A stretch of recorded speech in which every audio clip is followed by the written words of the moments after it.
The billionaire fired his maid in anger, and that single moment shattered her world. One night, she was scrubbing floors in his mansion. The next, she was sleeping on cold concrete, with nothing but hunger in her belly and tears in her eyes. She had given her best years in loyalty and quiet sacrifice, yet she was cast aside like trash. No one could have imagined that the very woman begging for bread on the street would one day sit in the billionaire's chair, owning the empire he thought he could never lose.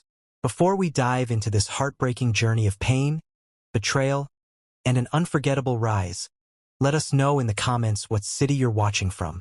Don't forget to hit that subscribe button and turn on the bell so you don't miss the next chapter.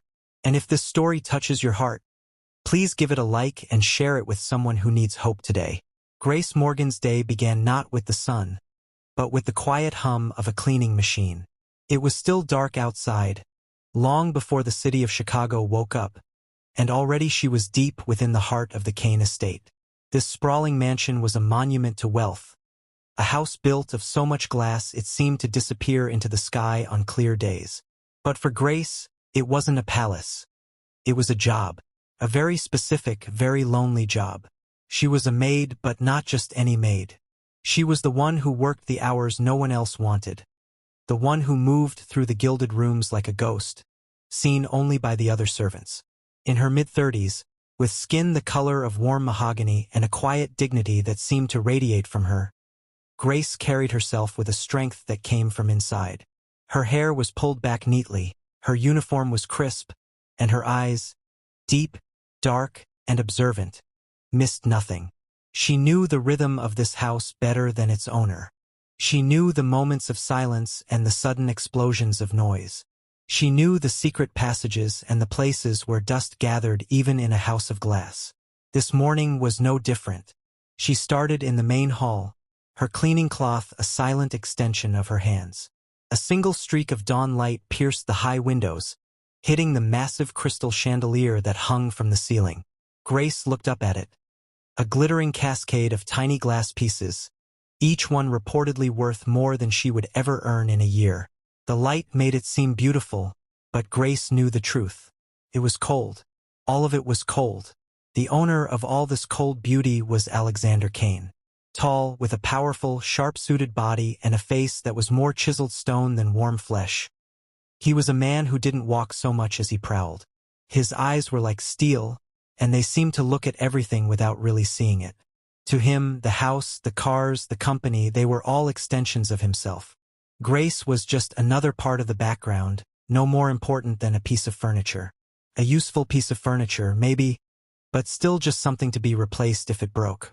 Grace had been working for the Kanes for 5 years, and in all that time, she and Alexander had exchanged maybe 10 words. The most common one was "move," usually said without even looking at her. She had seen the way he treated his staff, barking orders that seemed to suck the air out of the room. A missed button on a shirt, a lukewarm cup of coffee, a slight scuff on the marble floor. Any mistake was met with a glare that felt colder than any Chicago winter. He didn't scream or shout. His rage was quiet and controlled, which made it all the more terrifying. The other servants walked on eggshells around him, their heads down, their shoulders hunched. But not Grace. She just kept moving, doing her job with the quiet pride her grandmother had taught her. She didn't work for him. She worked for herself. Every dollar she earned went into a secret account, a little bit each week, for a dream she kept locked away in her heart. Later that day, the house began to change. The usual silence was replaced by a flurry of activity as the family and staff prepared for a huge charity gala. For Grace, this meant more work, a lot more. The kitchen was a whirlwind of chefs in white hats, their voices shouting orders in French and Italian. Grace moved through the chaos, a steady point in a storm. She polished glasses until they shimmered, laid out silverware, and arranged tiny, perfect appetizers on silver trays. She was in the main dining room, polishing a long mahogany table, when a loud, mocking laugh echoed from the hall. It was Alexander's son, Ethan. He was a skinny, pale young man with a permanent slouch and a look of boredom in his eyes. He had just come in with his sister, Sophie. She was a little taller than him, her bright blonde hair a tangled mess, her designer clothes wrinkled. They moved as though they were half asleep, their words slurred together. "I told you we should have skipped this," Ethan groaned, his voice carrying clearly to Grace. "Dad's going to be so mad when he sees you." Sophie just laughed, a short, sharp sound. "He's always mad. Who cares? It's his money, isn't it?" Grace kept polishing, her movements slow and deliberate. She had seen this many times. The Kane children were like broken vases, beautiful to look at but full of cracks. The papers loved to write about their lavish parties and outrageous spending. Grace had heard whispers among the staff about their reckless behavior, the late nights, and the expensive habits. Alexander's polished veneer only hid a deep, festering rot. A few hours later, the first guests began to arrive. The mansion, which had been so cold and empty, was suddenly filled with light and noise. Women in sparkling jewels and long, flowing gowns stood next to men in tailored suits that looked as though they cost a small fortune. Laughter and the clinking of glasses filled the air. Grace was stationed in a far corner, polishing yet another set of wine glasses. The guests moved around her, a river of jewels and perfume, completely oblivious to her presence. To them, she wasn't a person. She was just another part of the background, like the potted plants or the silent security cameras, an extension of the glass she held in her hands. But she noticed everything. She saw Alexander stand in the center of the hall, a forced, brittle smile on his face as he greeted each person. His face was a mask, his eyes were still like steel, and every now and then, a flicker of something, maybe exhaustion, maybe rage, passed through them. She saw his wife, Claudia, a stunning woman with an elegant face that was perfect for the cameras. Grace had seen the way she smiled at reporters, a smile that looked so warm and so real. But right now, she was standing a few feet away from her husband, whispering to a tall, handsome man in a suit. Their hands brushed for a fraction of a second, and the look that passed between them was far more intimate than any she had seen between Alexander and his wife. Grace knew that look. It spoke of a secret life, of a different kind of love hidden in the shadows. Just then, two of Alexander's top executives, a stout man named Mr. Thompson and a younger woman named Ms. Davis, moved to a quiet corner near where Grace was working. They spoke in hushed, urgent tones, their faces pale. "Did you see the numbers, David?" Ms. Davis said, her voice a low whisper. "Another drop. The last quarter was a disaster. If this continues..." Mr. Thompson shook his head, his eyes darting toward Alexander. "Don't even talk about it. He's already in a foul mood. We just have to hope he doesn't look too closely at the books." Grace's hands stilled. She didn't know what numbers they were talking about or what disaster they were referring to, but she understood the fear in their voices. It wasn't about a bad day at the office. This was something bigger, something that was threatening to tear at the foundation of this seemingly perfect life. She moved away, her heart beating a little faster. The laughter around her suddenly felt hollow. The glitter on the chandelier seemed less like beauty and more like a warning. This entire house was a beautiful, shining thing, a house of glass. But Grace, the invisible maid, had seen the cracks. She knew that sometimes, all it takes is one small stone to shatter it all. Grace Morgan was nearing the end of her shift. The long night of serving and cleaning was almost over, and a tiny bit of hope began to bloom inside her. Just a few more minutes of keeping her head down, staying invisible, and she could go home to her small, quiet apartment. Her feet ached in her sensible shoes, and her shoulders were stiff from carrying heavy trays. But she had a plan, a little mental image she always went to in moments like this. A picture of a little coffee shop, her coffee shop with a warm, welcoming feel and the smell of freshly brewed coffee. It was her dream, the reason she tolerated a place like this. And every dollar she saved was a step closer to making that dream real. She was just about to head toward the kitchen with a tray of used glasses when she saw him. Alexander Kane. He was standing in the center of the hall, talking to two men in expensive suits. The men were holding glasses, but they were empty. Alexander, in the middle of a grand gesture, reached out for a new glass from a passing waiter, but the waiter's tray was full of dirty ones. A flicker of something dangerous crossed his face. His eyes, those cold, steel eyes, darted around the room. And then they landed on her. Grace froze. In that moment, the world seemed to slow down. The loud, happy music faded to a whisper. The laughter and chatter of the rich guests seemed to stop altogether, replaced by a sudden, heavy silence. She was holding a tray of clean, sparkling goblets, just as she was supposed to. But Alexander's glare was like a spotlight, and she suddenly felt exposed, bare, and completely wrong. He walked toward her, not with the quick, angry steps of a man in a hurry, but with a slow, deliberate prowl. Every single guest in the hall seemed to turn their heads, their faces a mix of curiosity and dread. Grace's heart began to pound in her chest. She wanted to shrink, to disappear into the floor, to become invisible again. "You," Alexander said, his voice quiet at first, but with a sharp, dangerous edge. "Where is the clean glass for me and my guests?" Grace's hands, which had been so steady all night, started to shake. "Sir, the waiter," she began, trying to point toward the other side of the room. But Alexander didn't care.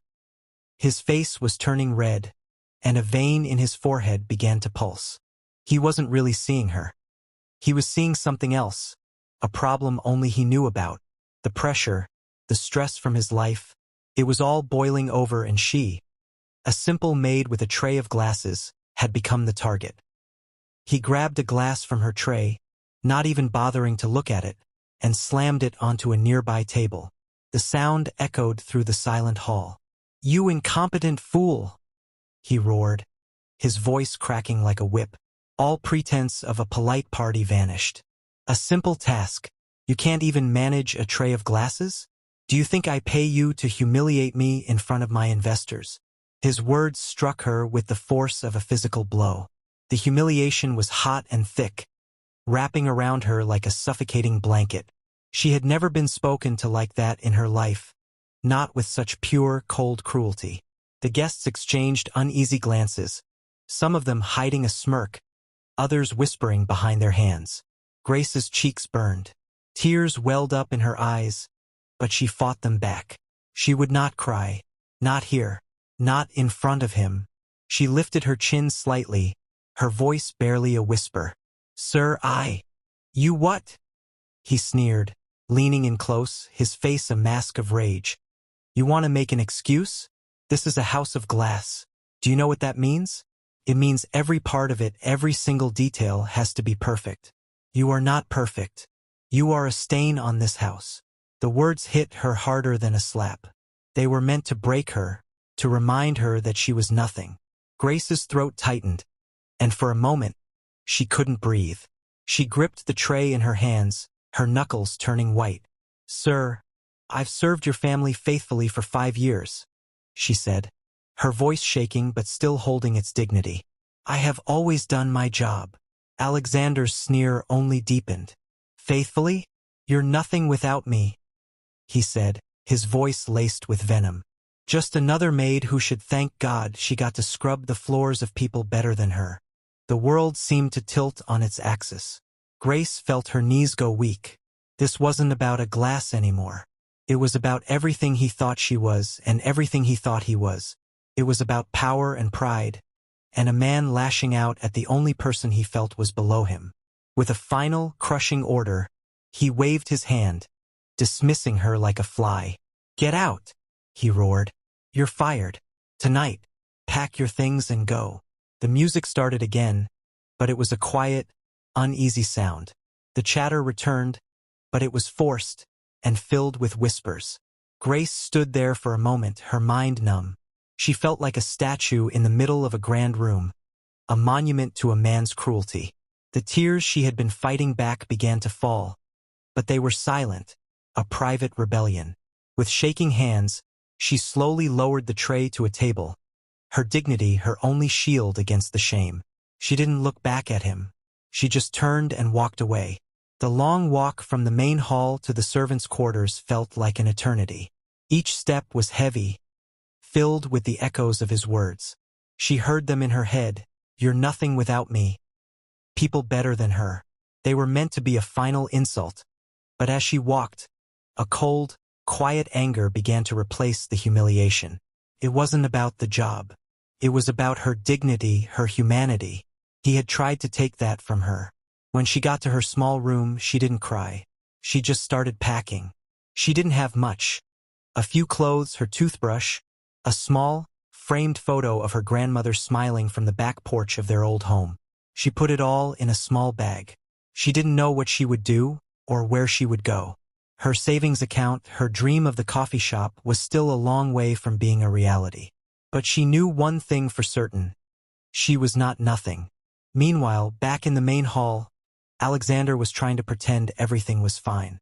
He forced a smile, refilled his glass, and tried to continue his conversation. But the guests were different now. The air was colder. He saw them watching him, and he could almost hear their thoughts. They didn't see a powerful man. They saw a bully. The whispers were about him now. He had thought that by firing her, he had solved a problem, but in truth, he had just created a new one. The incident was small, trivial, and absurd, but its echoes would soon grow into a roar. The storm had broken, not just for Grace, but for him too. He just didn't know it yet. His cruelty had created a ripple effect, a small pebble thrown into a still pond that would soon create waves big enough to crash down on his own head. He had tried to break a woman, but he had only forged her into something stronger.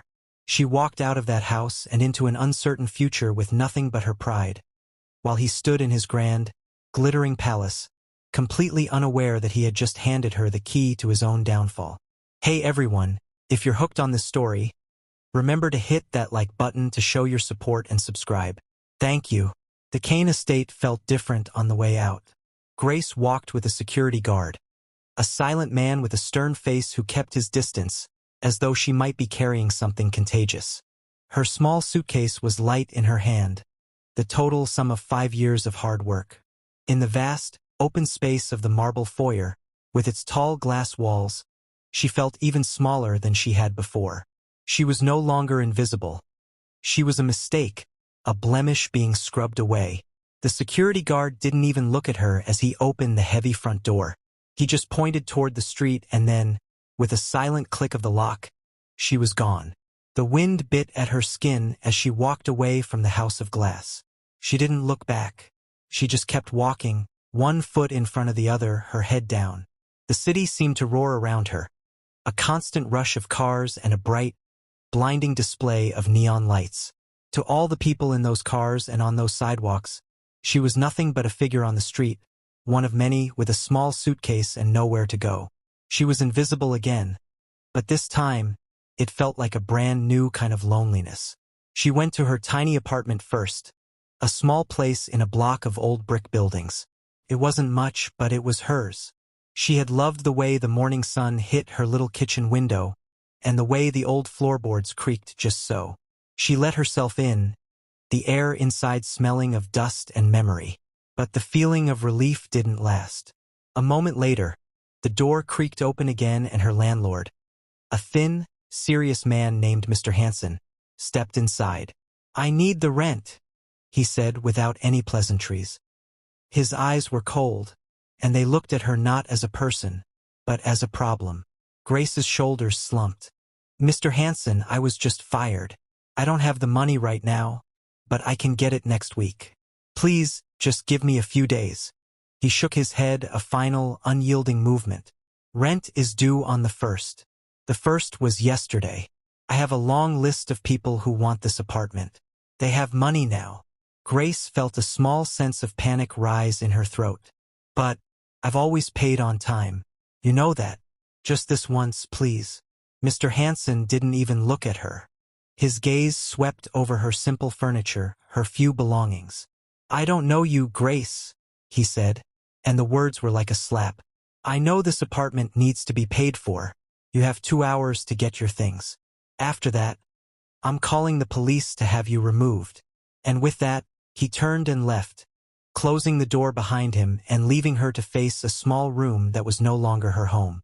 Grace didn't cry. She couldn't. The panic was too strong, the sense of unreality too thick. She felt like she was in a bad dream, and any minute now, she would wake up in her bed at the Kane's estate, getting ready for work. But the sharp smell of dust and the cold, unyielding silence of the apartment told her that this was very, very real. She quickly packed the few things she had left, the old photo of her mother, a worn book, a few more clothes. She felt like she was a character in a movie, a stranger in her own life. By the time she left the apartment for the last time, the sun was setting. The world was beginning to turn a bright, angry shade of orange and pink. Grace walked, not knowing where she was going, just that she had to keep moving. The city was full of people, but they all had somewhere to go, somewhere to be. They walked with purpose, their faces lit by the glow of their phones. No one looked at her. No one saw the tears she was fighting back, the panic that was beginning to feel like a heavy stone in her stomach. She felt like a ghost, a person who no longer belonged to the world of homes and jobs and routines. As the streetlights came on, Grace found herself walking by the river. The wind was colder here, coming off the dark water. The city lights glittered on the surface, a beautiful show of light that felt so far away. She saw a bridge ahead, a big metal one with a walkway underneath it. The underside was dark and shielded from the wind. It was not a place people came for fun, but it looked safe enough. She decided to stop there, just for a little while, just until she could think.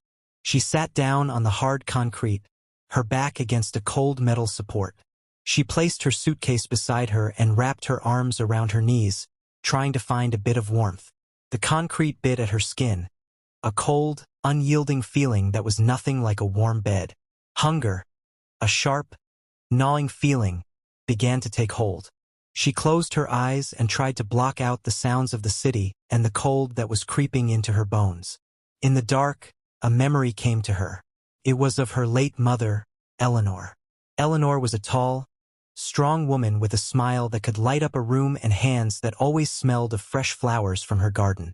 Her mother had worked hard her whole life, but she had never let the struggle dim her spirit. Grace remembered one evening, when she was a little girl, sitting on the porch swing. Her mother was holding her, pointing to the stars. "Grace," her mother had said, her voice soft and full of love. "Look at that sky, so big, so full of possibilities. Don't ever let anyone tell you that you're small, or that your world is small. You're meant for more than survival." Grace used to believe her. She used to believe that she would do something special, something that mattered. She had dreams of going to college, of starting her own business, of doing something that would make her mother proud. But life had a way of getting in the way.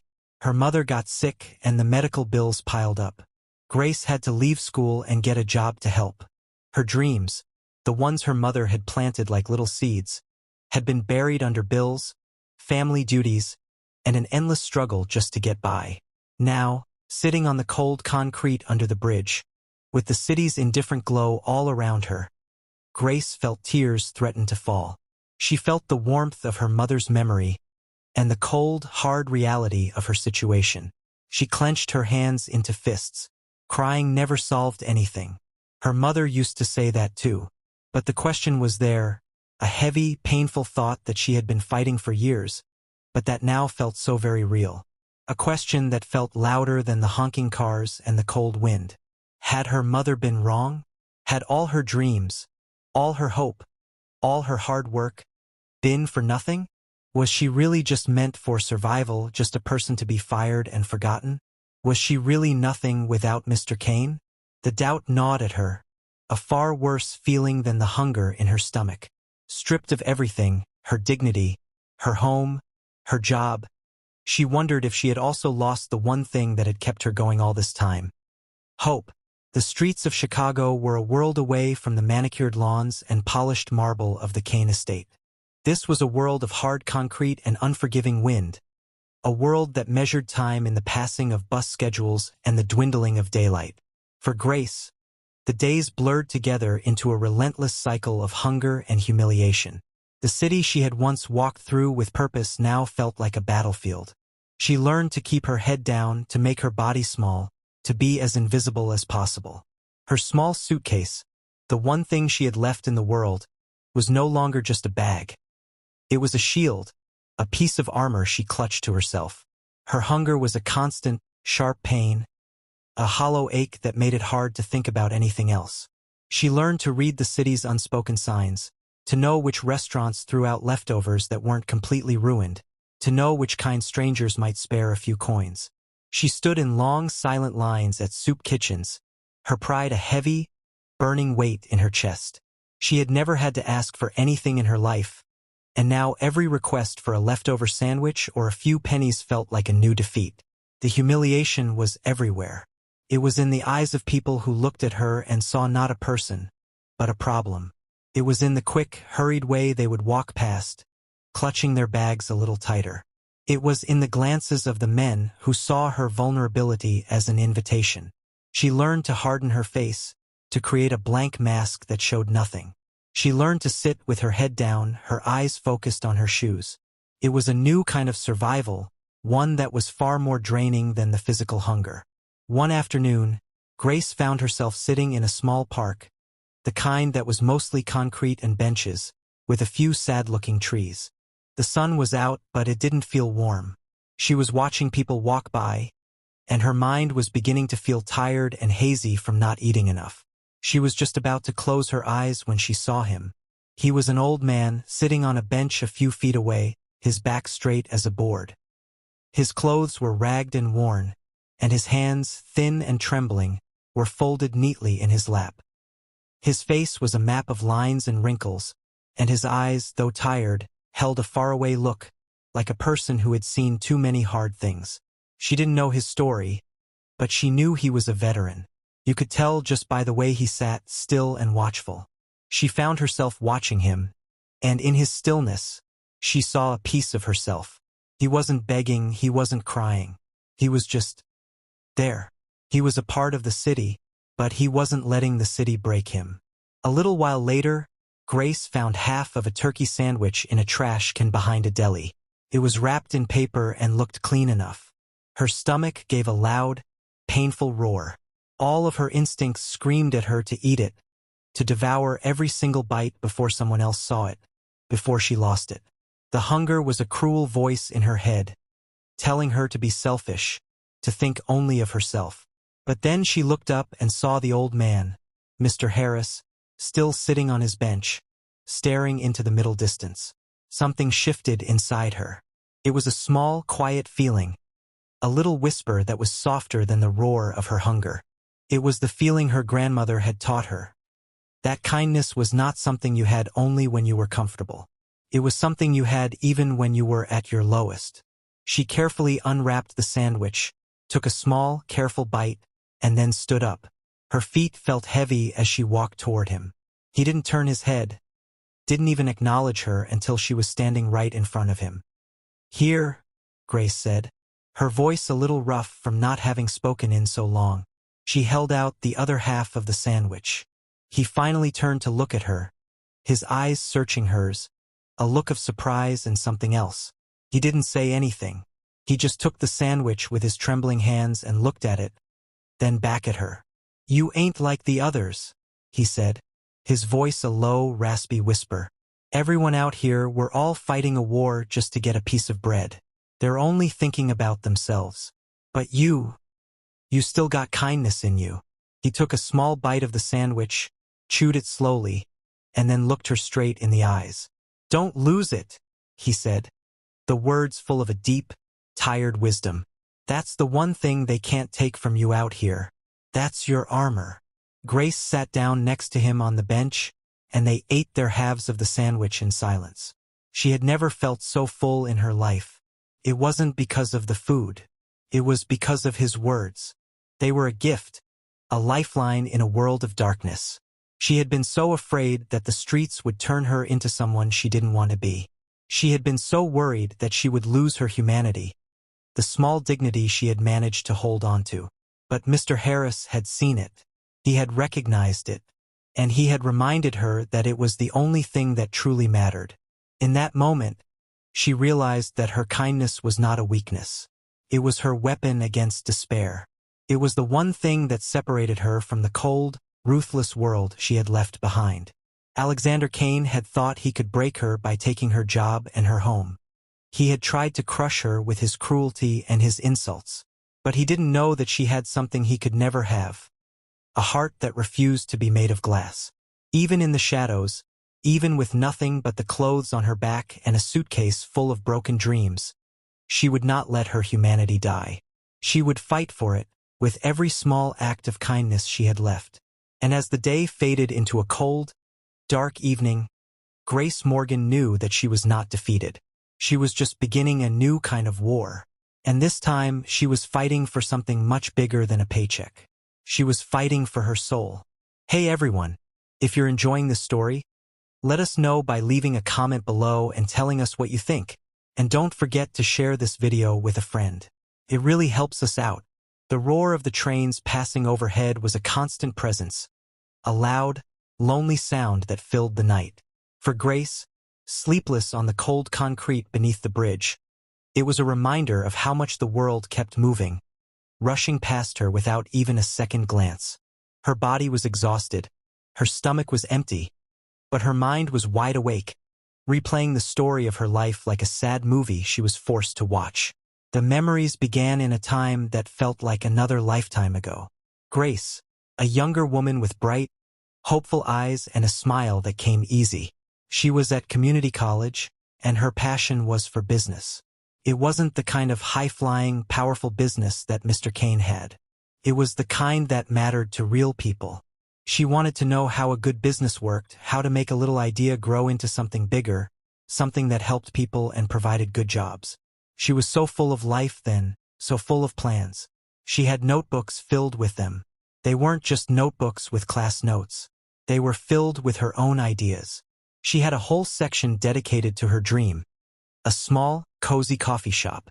She had drawn the floor plan, planned out the menu, and even figured out how to pay for it all. She had so many ideas for her business, how to treat her employees like family, how to give back to the community, how to make a place that felt like home. She believed that a business could be about more than just making money, could be about making a difference. But then the movie in her mind began to turn. The scene changed to a hospital room. Her mother, Eleanor, was lying in a bed, her once strong hands frail, her face pale. Grace sat by her side, holding her hand, listening to the quiet, painful beeps of the machines. The doctor's words were just a blur of big, technical words she didn't understand. All she knew was that her mother was sick, and the bills were piling up faster than she could ever have imagined. She had to make a choice. Terrible, heartbreaking choice. She had to leave school. There was no other way. She went to the administration office, her heart feeling like a heavy stone in her chest, and filled out the withdrawal papers. The woman at the counter didn't even look up. Just another one, her expression seemed to say. But it wasn't just another one. It was her dream. It was her future. It was the one thing that had made her feel like she was more than just surviving. After her mother passed away, the burden got even heavier. The medical bills seemed to scream at her from the envelopes. And then there were her younger siblings. They were kids then, and they needed someone to take care of them, to make sure they got fed and had a roof over their heads. So Grace worked 2 jobs, sometimes 3, her hands always busy, her mind always tired. She gave every dollar she earned to paying the debts and taking care of her family. Her dreams, the ones she had in her notebooks, felt so far away. She watched her siblings grow up. She watched them get jobs and move to other cities, starting their own lives. She was happy for them, of course she was. But when they left, the quiet that filled her small apartment felt loud and empty. She was alone again, left with the ghost of her mother's dream and a life that had been reduced to just getting by, from one paycheck to the next. That was how she ended up at the Kane estate. It was a good-paying job, and it was supposed to be temporary, a way to save up and get back to her plans. But temporary had turned into 5 years, and now she was back at the beginning. The memory ended, and Grace was back on the cold ground, the roar of the train shaking the very ground beneath her. She felt the tears she had been holding back for so long begin to fall. They were hot, and they felt like they were burning a hole in her skin. She wasn't crying because she was homeless. She was crying for the young woman in her memory, the one with the bright eyes and the notebooks full of dreams. the one who had given up her entire future for her family. In a small, choked voice, she whispered into the dark night, a whisper meant for the memory of her mother. "Mama, maybe you were wrong. Maybe some dreams aren't for people like us. Maybe they're just for the lucky ones. For people who have it all and never have to choose between their dreams and their family." She had never let herself say those words before. They had always been a fear, a dark thought buried deep in her heart. But now they were out in the open and they felt like a final defeat. She had lost her job, her home, and now even the hope her mother had given her felt like she had nothing left. But even as she spoke, something inside her rebelled. It wasn't a loud voice. It was a stubborn, tiny whisper, a feeling like a small ember refusing to die. It came from a deep place, a place that Alexander Kane had tried to crush, but couldn't. It came from her hands, from the memory of how hard they had worked, how much she had sacrificed. It came from her heart, from the memory of her mother's strong hands and her quiet, loving voice. She had lost her home. She had lost her job. But she hadn't lost herself. She had made a choice back then, a choice that had cost her everything. But it was a good choice. It was a choice full of love and sacrifice. And that choice had made her who she was. The kindness that Mr. Harris had seen in her, that was her mother's legacy. Her refusal to cry, her quiet strength, that was her own. She might be on the streets, but she was not broken. Her dreams weren't dead. They were just on pause. And maybe, just maybe, it was time to press play again. The roar of the trains felt different now. It didn't feel like the world was moving on without her. It felt like a countdown to the moment she would stop just surviving and start living again. Alexander Kane was on top of the world. Every day, the city of Chicago seemed to sing his praises. Newspapers wrote articles about his success. He was on the cover of magazines. His sharp suit and colder-than-steel gaze a symbol of power and wealth. He cut ribbons at fancy new buildings and handed out huge checks to charities, always with a smile that looked perfect for the cameras. To the public, he was a hero, a genius who had built an empire from nothing, a man who had it all. He stood on podiums and gave speeches about his company, Kane Enterprises, and how it was a shining example of American success. In his mind, he was untouchable. But behind the scenes, a different kind of story was being told. While he was out in the world, receiving awards and praise, his private empire was beginning to rot from the inside out. It was a slow, quiet decay that he was completely blind to, because he was too busy looking at his own reflection. One afternoon, in a quiet office on the 70th floor, two men stood by a window, looking down at the city. They were both part of Alexander's board, the group of people who made the big decisions for the company. They spoke in hushed, careful whispers. "The numbers don't look right, Robert," one man said, his voice low and full of worry. "Money is moving around in places it shouldn't be. Big money. It just disappears. I've never seen anything like it." The other man, a stout man with a worried face, nodded. "I know. I've seen it too. I've tried to talk to Richard about it, but he just says it's all part of a new plan. But I don't believe him." Richard Lowell was the man who handled all the company's money. He was a small, nervous man who seemed to be living in the shadow of Alexander's big personality.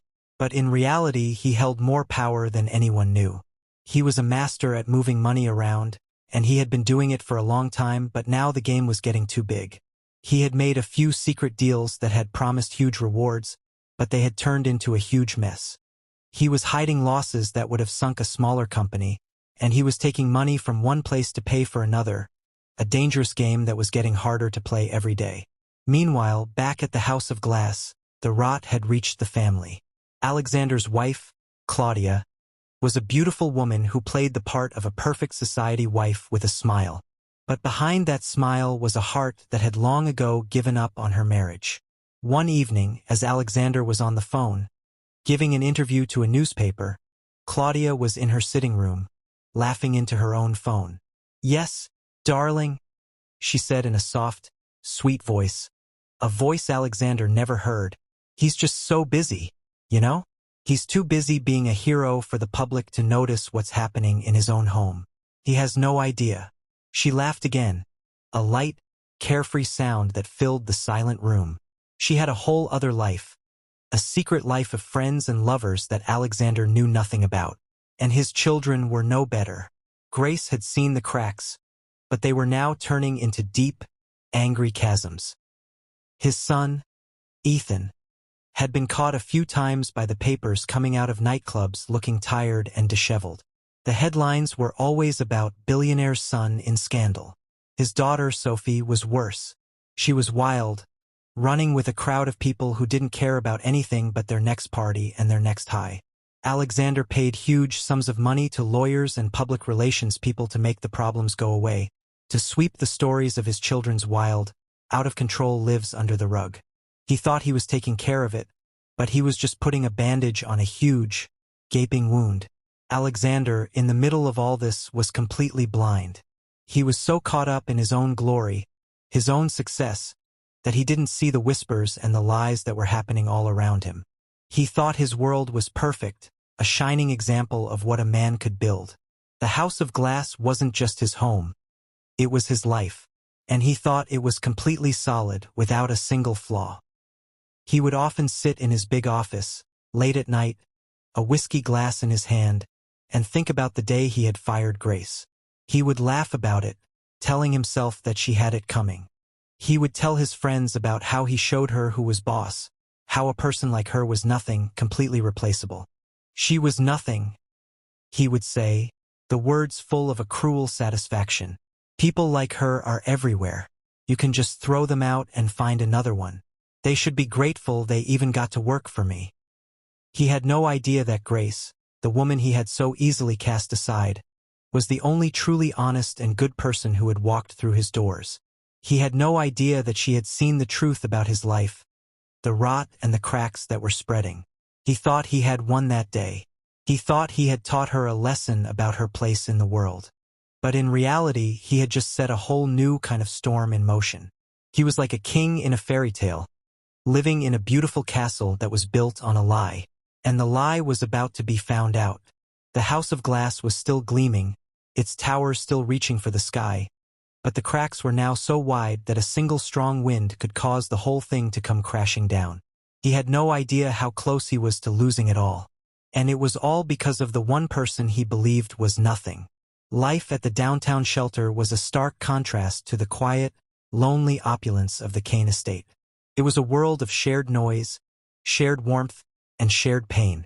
The air was always thick with the smell of old coffee and 100 different human stories. Grace had found a place for herself there. She wasn't just staying. She was helping. She helped in the kitchen, serving food with a quiet, kind smile.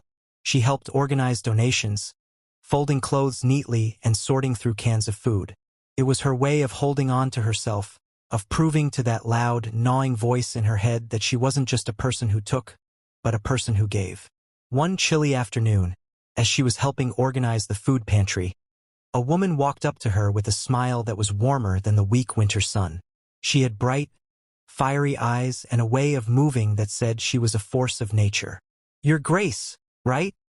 the woman said, her voice friendly and full of life. "My name's Maya.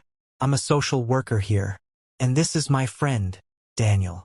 Daniel Brooks stood beside her. He was a tall man, dressed in a simple, but expensive-looking coat that seemed out of place in the crowded shelter. His eyes were a thoughtful gray, and they looked at Grace with a calm, studying gaze that made her feel a little bit uncomfortable. He didn't see a person in need. He saw a person.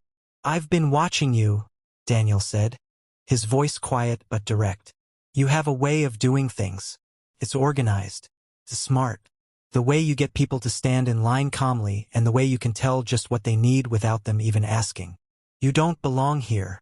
Grace bristled, a feeling of defensiveness rising in her throat. She had been through so much, and now a well-dressed stranger was telling her she didn't belong in the only place that had given her a bed. She held a box of donated soup cans a little tighter. "Where exactly do I belong then?" she asked, her voice a little too sharp. "I lost my job. I lost my home. This is where people like me belong. Daniel didn't flinch. His gaze was steady. You belong in a boardroom, not a breadline, he said, and the words hit her with the force of an insult. Grace almost laughed. The thought of her, a homeless maid, in a boardroom, a room where the most powerful people in the world sat, was absurd. It was like he was talking to a completely different person. But Maya, the social worker, stepped in, her bright eyes twinkling. What Daniel means is, we see your intelligence. I've met hundreds of people in shelters, Grace. They're all good people, but they're all just trying to survive. But you think like a leader. You see a problem and you find a way to fix it. That's a rare gift.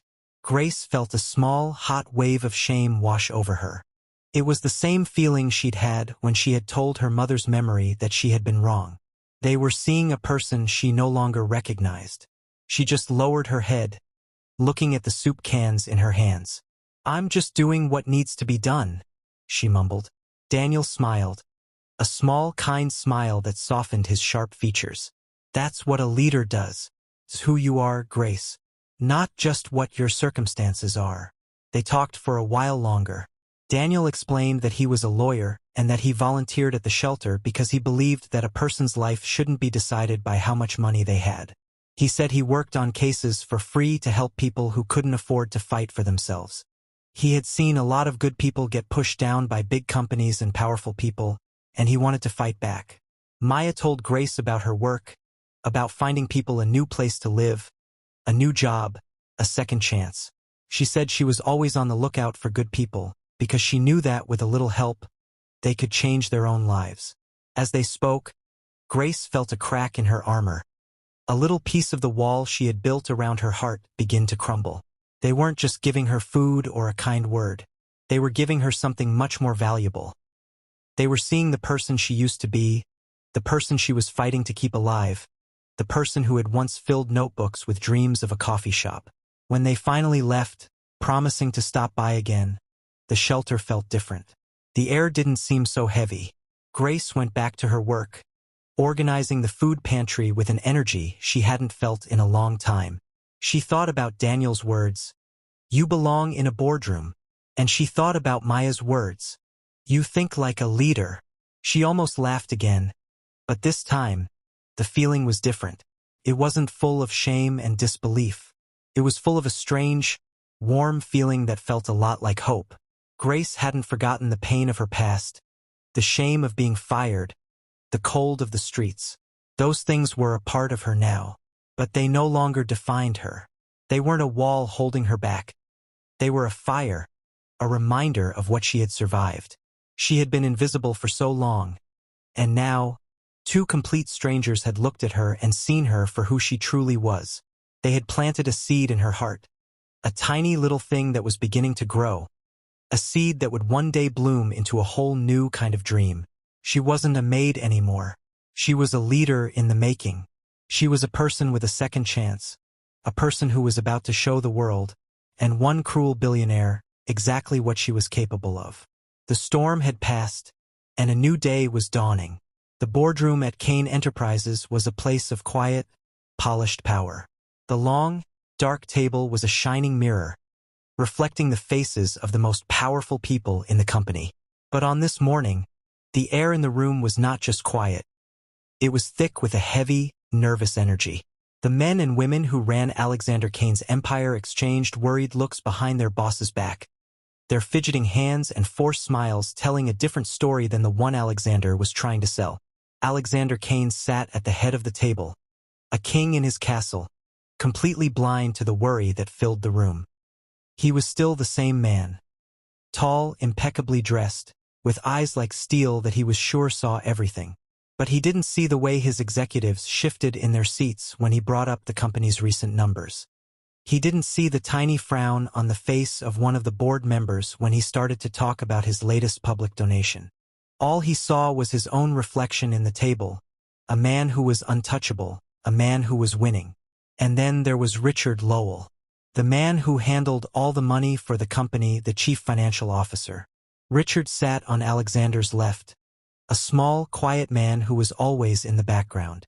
But as Alexander spoke, Richard's lips curled into a tiny, secret smile that no one else saw. He had been listening to Alexander praise their success, talking about how a company like theirs could never fail, and the smile on his face was one of pure, quiet betrayal. The numbers for the last quarter were down a bit, sir. One of the executives said, his voice a little shaky. We're not sure why. The reports don't seem to add up. Alexander waved his hand dismissively. Nonsense, he said. It's just a little hiccup. The market is always a little shaky. We have a new plan for the next quarter. Richard, tell them. Richard cleared his throat and stood up. He looked at the worried faces of the other executives and gave them a smooth, reassuring look. Everything is fine, he said. The money is just in a few different accounts as part of a new long-term plan. Nothing to worry about. The numbers will look great next quarter. I have it all under control. He said the words so calmly, so easily, that the executives seemed to relax a little. But Grace, the woman who had spent so long listening to the quiet lies of the house, would have known it was all a lie. Richard was a master at hiding things.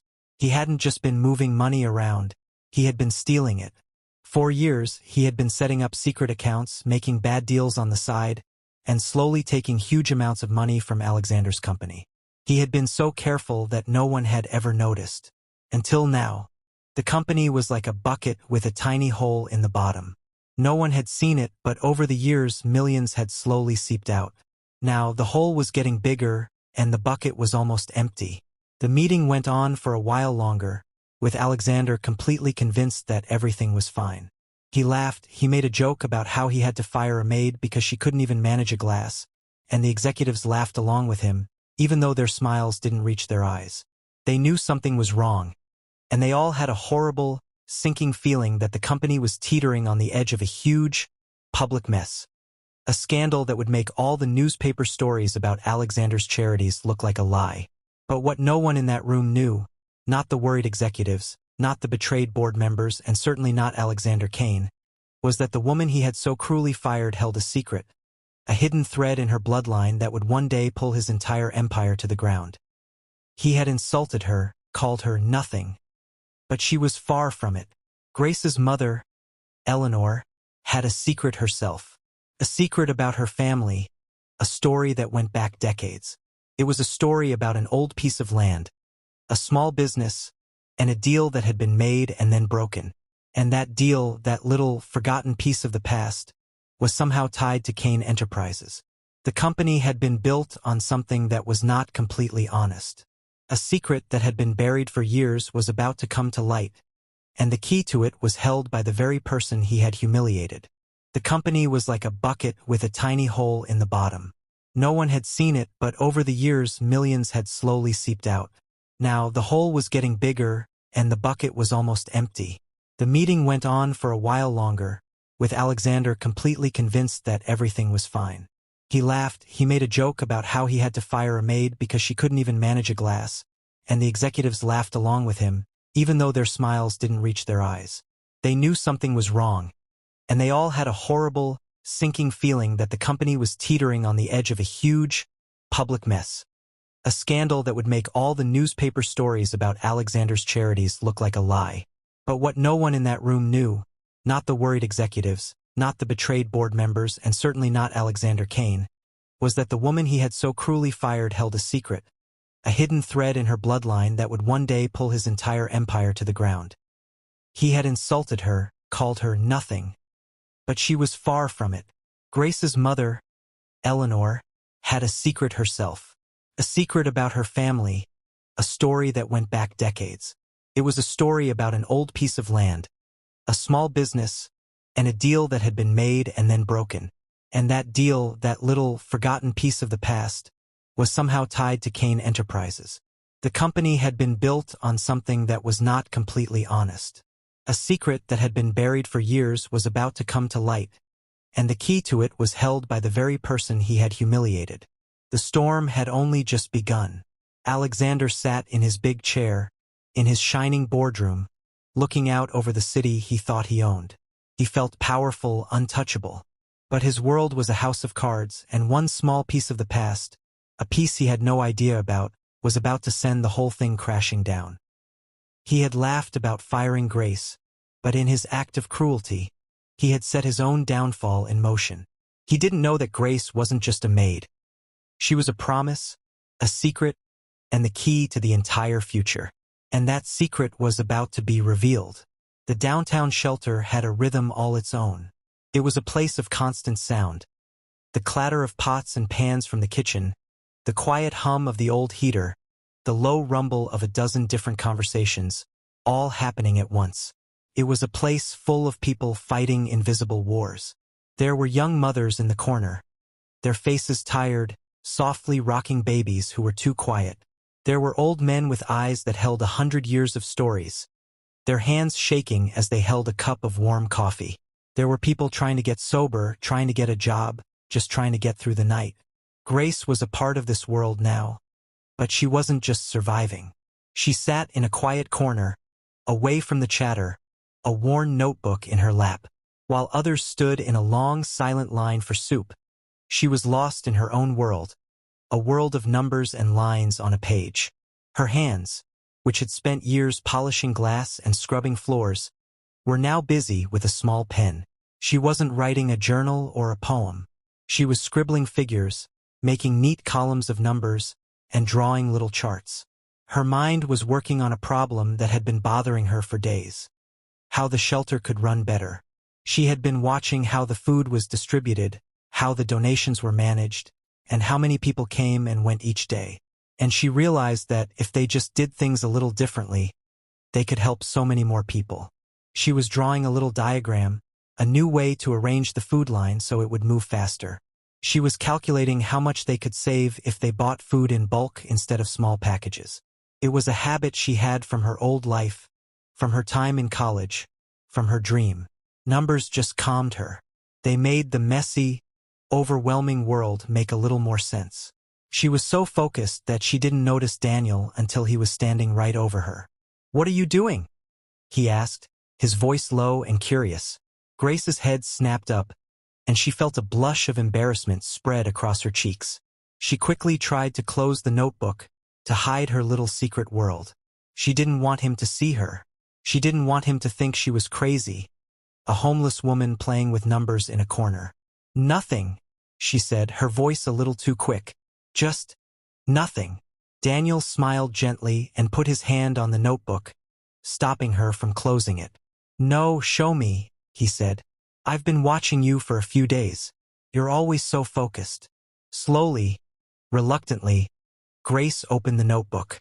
Daniel leaned in, his eyes scanning the page. The numbers, the lines, the little diagrams, they didn't look like random scribbles to him. He saw a person with a plan. He saw a mind that was working with a purpose. He saw projections and cost-saving strategies and a new way of doing things.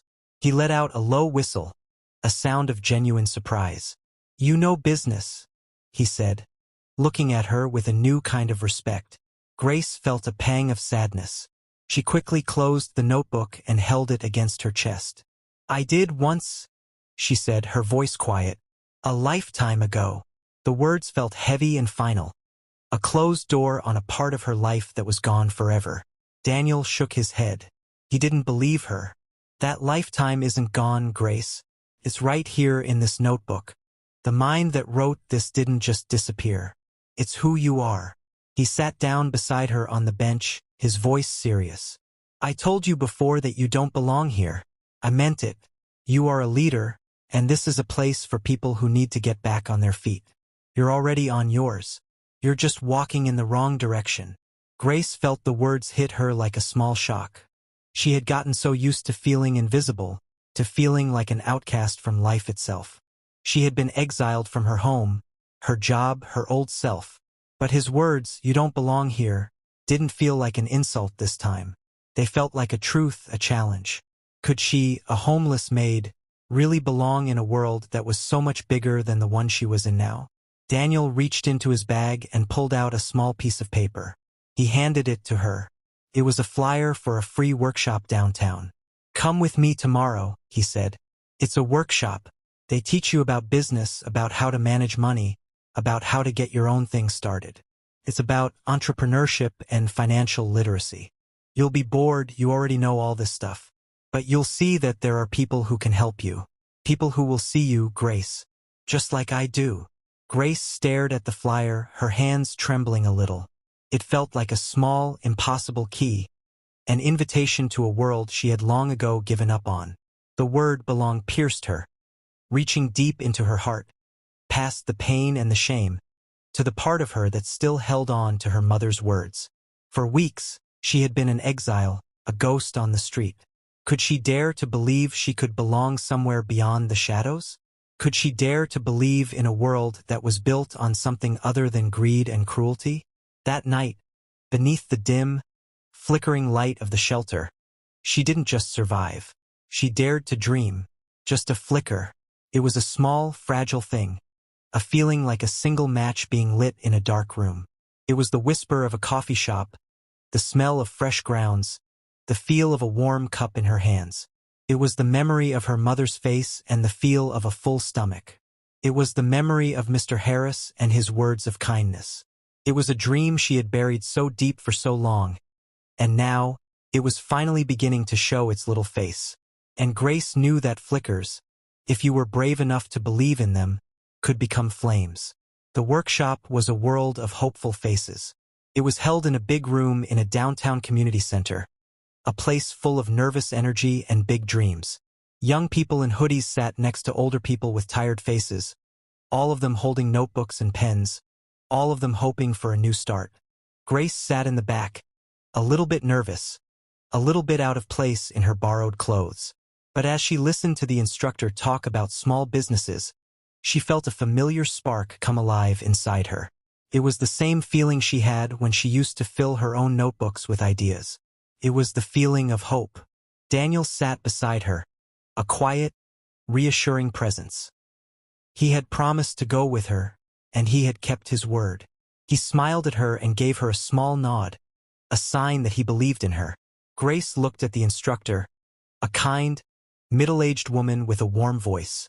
She was talking about how to start a small business, about how to get your first customers, and how to make a plan that worked. Grace listened, but her mind was already working ahead. She heard what the instructor was saying, but she was also seeing all the little problems, all the ways a plan could go wrong. She saw the bigger picture, the way a little business was really just a tiny, living thing that had to fight to survive. During a break, when the instructor opened the floor for questions, Grace felt her hand go up almost on its own. She didn't have a question about how to make a budget or how to get a loan. Her question was sharper, more precise. "What do you do?"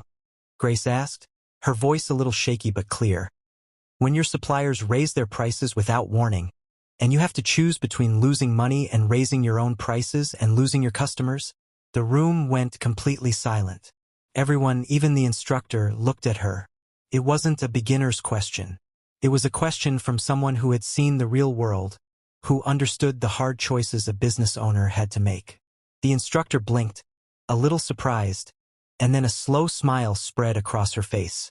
"That's an excellent question," she said. She gave Grace a long, detailed answer, but Grace could feel the weight of every person in the room looking at her, wondering who she was. After the session ended, and Grace was about to get up and leave, a woman approached her. She was tall and elegant, dressed in a navy blue suit that looked like it cost more than Grace had ever earned. Her hair was pulled back neatly, and her eyes, a startling sharp green, looked at Grace with a gaze that missed nothing. She wasn't smiling. Her face was calm, but her eyes were so sharp they felt like they could see straight through to Grace's soul. "I liked your question," the woman said, her voice smooth and confident. "You ask questions like a strategist, not a beginner." Grace felt her cheeks burn. She felt small and exposed, like she had a sign on her forehead that said, "Homeless." She looked down at her borrowed clothes, at her worn shoes. I studied business once," she mumbled. "Didn't finish." The woman's gaze softened, just for a moment. "Doesn't matter," she said. "A lot of people finish, but they don't have instinct. Instinct matters more." She reached into her pocket and pulled out a small, white card. "My name is Victoria Hale," she said. She handed the card to Grace. The name on the card was Hale Industries. Grace looked at the card in her hand, her heart beginning to pound a hard, fast rhythm against her ribs. She had heard that name before. Everyone in the city had. Hale Industries was a huge company, a powerful rival to Kane Enterprises. It was the company that Alexander Kane was always trying to beat. "I like people who think differently," Victoria said. "And you do. Come see me tomorrow. My office is in the Hale building on the corner of Adams and Franklin. We can talk." And with that, she turned and walked away, her heels making a sharp, confident sound on the floor. Grace just stood there, staring at the card in her hand. The paper felt thick and expensive. The name was in elegant, simple letters. Victoria Hale, CEO. A rival CEO. Alexander Kane's biggest competitor. The man who had taken her dignity, her home, her job. He had thought he had broken her. And now, the woman who was fighting him for control of the city had just offered her a job. Daniel came over, his face full of concern. "Who was that?" he asked. Grace just shook her head, unable to speak. She looked from the card in her hand to the door where Victoria had just walked out. Was this fate? Was this the universe giving her a second chance, a way to fight back? Or was it a dangerous trap? She didn't know what a woman like that would want with her, a homeless woman who had nothing. But a voice inside her, a small, stubborn voice that was getting louder and louder every day, told her that this wasn't a coincidence. This was her chance. Her heart was racing with a mix of fear and an electric, impossible hope. She was no longer just surviving. She was being offered a chance to rise. That night, the shelter was even quieter than usual. The lights were low, and the soft sounds of 100 people trying to sleep filled the air. Grace was sitting on her small cot, looking over the flyer for the workshop she had gone to that day. A small, warm feeling of hope was beginning to grow inside her. She wasn't a maid anymore. She was a woman with a plan, a woman with a purpose. Suddenly, a voice spoke from the darkness. It was Maya. She was holding a small, brown box, the kind you'd get from an old storage unit. "Grace, I went and got your things," Maya said, her voice a quiet whisper. "They were still in the storage unit in your name. I thought you might want them." Grace looked at the box, her heart a little bit heavy. She hadn't thought about that storage unit in a long time. It held the last pieces of her old life, the few things she had managed to save before she lost everything. She took the box, her hands trembling a little, and put it on her cot. She opened it and saw a small pile of things. An old blanket from her mother's home, a few books, and a small bundle of letters tied with a thin, faded ribbon. They looked old and yellowed, fragile from time. Grace's hands trembled as she reached for the letters. She untied the ribbon and saw that they were all addressed to her. But they weren't letters she had ever received. They were from her mother. They were letters her mother had written to her, but had never mailed. Her heart began to pound a slow, heavy rhythm in her chest. She had never known her mother had written them. She had never known her mother had so much to say. She read through a few of them, her eyes filling with tears as she heard her mother's voice in her head. They were full of love and quiet wisdom, words that felt like a hug. But then she came to a letter that was different. It wasn't a letter of love. It was a letter of a secret. Her hands trembled so much she almost dropped the letter. She held it close to the dim light of the shelter and began to read, her heart feeling like it was about to burst. "My sweet Grace," the letter began, her mother's handwriting looking just as she remembered it. "I have something I have to tell you. I never knew if I would have the courage to say it out loud, so I am writing it down. I once worked for a man named Charles Kane. Not the son, Alexander, but his father, the founder of Kane Enterprises. He was a different kind of man, Grace. He had a good heart. He was a good man. He respected me, your mother, more than anyone else did. He didn't see me as a servant. He saw me as a person. He saw my mind. And before he died, he told me that I was like a sister to him, and he told me that he would look after my family. He made a promise, a quiet promise that I kept locked away in my heart for years. I don't know if his words meant anything to his son, but if life ever brings you near that company, remember, You are not a stranger to it. Grace sat frozen, the letter clutched in her hands, her heart feeling like a frozen stone in her chest. The world seemed to stop. The noises of the shelter, the sounds of people breathing and sleeping, faded to nothing. She read the name again, Charles Kane, Alexander's father, the founder of the company she had been so cruelly cast out of. The very same company that was now teetering on the edge of a great fall. Her mother had worked for him, and he had made her a promise that he would look after her family. The same family that Alexander had just called nothing. Grace whispered the words, her voice full of a raw, disbelieving wonder. Not a stranger, she said, her voice shaking. The words rattled in her chest, a sound that was both a revelation and a new kind of terror. She had gone to a workshop and met a rival CEO. She had made a new friend in a lawyer who helped people for free. She had a chance to build a new life for herself. But now it was clear that none of this was a coincidence. The universe hadn't just given her a new beginning. It had brought her back to the very thing that had tried to destroy her. The story was no longer just about her. It was about her mother. It was about a promise that had been broken, a promise that was somehow tied to the very foundations of the Kane Empire. She had been called to this, to right a wrong that was decades old. She was not just a maid, and she was not a stranger to that company. She was a ghost from the founder's past, a living, breathing promise that was now coming back to haunt the son who had forgotten what honor meant. Could destiny be circling her back to the very empire that cast her out? Yes. The letter in her hands was proof of it. It was the missing piece of the puzzle, the hidden thread in her bloodline that would one day pull his entire world to the ground. The storm had just begun. But now, Grace had the most powerful weapon of all, the truth. And with that truth, she was about to go to war. The dress Grace wore was the color of a midnight sky, simple but elegant. It was borrowed from Maya, who had a collection of clothes she kept for special occasions. It fit Grace perfectly. For the first time since her life fell apart, she didn't feel invisible. She felt like herself, but a newer, stronger version of herself. Her hair was styled simply, and her face was makeup-free, but her eyes held a quiet light, a calm dignity that no expensive suit could ever buy. She walked into the grand ballroom on the arm of Victoria Hale.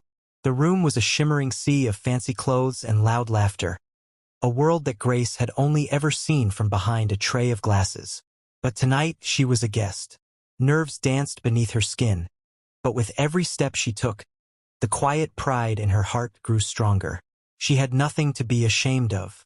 She was here, a person with a second chance. Then she saw him. Alexander Kane was standing by a pillar, holding a glass of champagne, his face a mask of smooth, arrogant confidence. He was laughing with a group of people, his voice a little too loud, a little too proud. His eyes were scanning the crowd, always looking for a new deal, a new person to impress, and then they fell on her. His laughter stopped. His face, for a split second, was a blank page of surprise. He looked at her, then at Victoria, then back at her, and his smirk, that awful, cruel smirk, slowly returned. It was a look that said, "I know you, and I know your place." He moved toward her, his face full of a cold satisfaction. The crowd, sensing a bit of drama, quieted down, all eyes on the two of them. "Well, well," Alexander said, his voice a low, mocking sound that carried across the hall. "If it isn't the runaway maid." He took a long, slow sip of his champagne, never taking his eyes off her. "What is this, Victoria? Have you fallen so far you're picking your staff from soup kitchens now?" Laughter rippled through the crowd. It was a cold, sharp sound that hit Grace like a physical blow. Her cheeks burned with a sudden, hot shame. The humiliation was a familiar feeling, a heavy, suffocating weight that had almost broken her before. She wanted to disappear, to vanish into the floor, to be invisible again. But she felt Victoria's hand on her arm, a steady, calm weight that anchored her. And in her mind, she heard the words of her mother, the words of Mr. Harris, the words of Daniel and Maya. They had all told her that she was more than this. She had a heart that wasn't made of glass. Grace lifted her head. She looked Alexander straight in the eye, and she didn't cower. She didn't look away. She didn't shrink. She stood tall, her voice calm and even, a quiet thunder in a room full of noise. "Mr. Kane," Grace said, her voice full of a quiet power that surprised even herself. "I see you're still confusing cruelty with strength." The room went completely silent. The laughter stopped. Every single person in that hall, from the richest billionaire to the lowliest waiter, turned their head. A maid speaking back to Alexander Kane? A homeless woman, standing tall and proud in the middle of a room full of people who thought she was nothing? Alexander's smirk faltered. His face, so confident just a moment ago, was now a mix of anger and disbelief. For the first time, she hadn't bowed. She had stood up.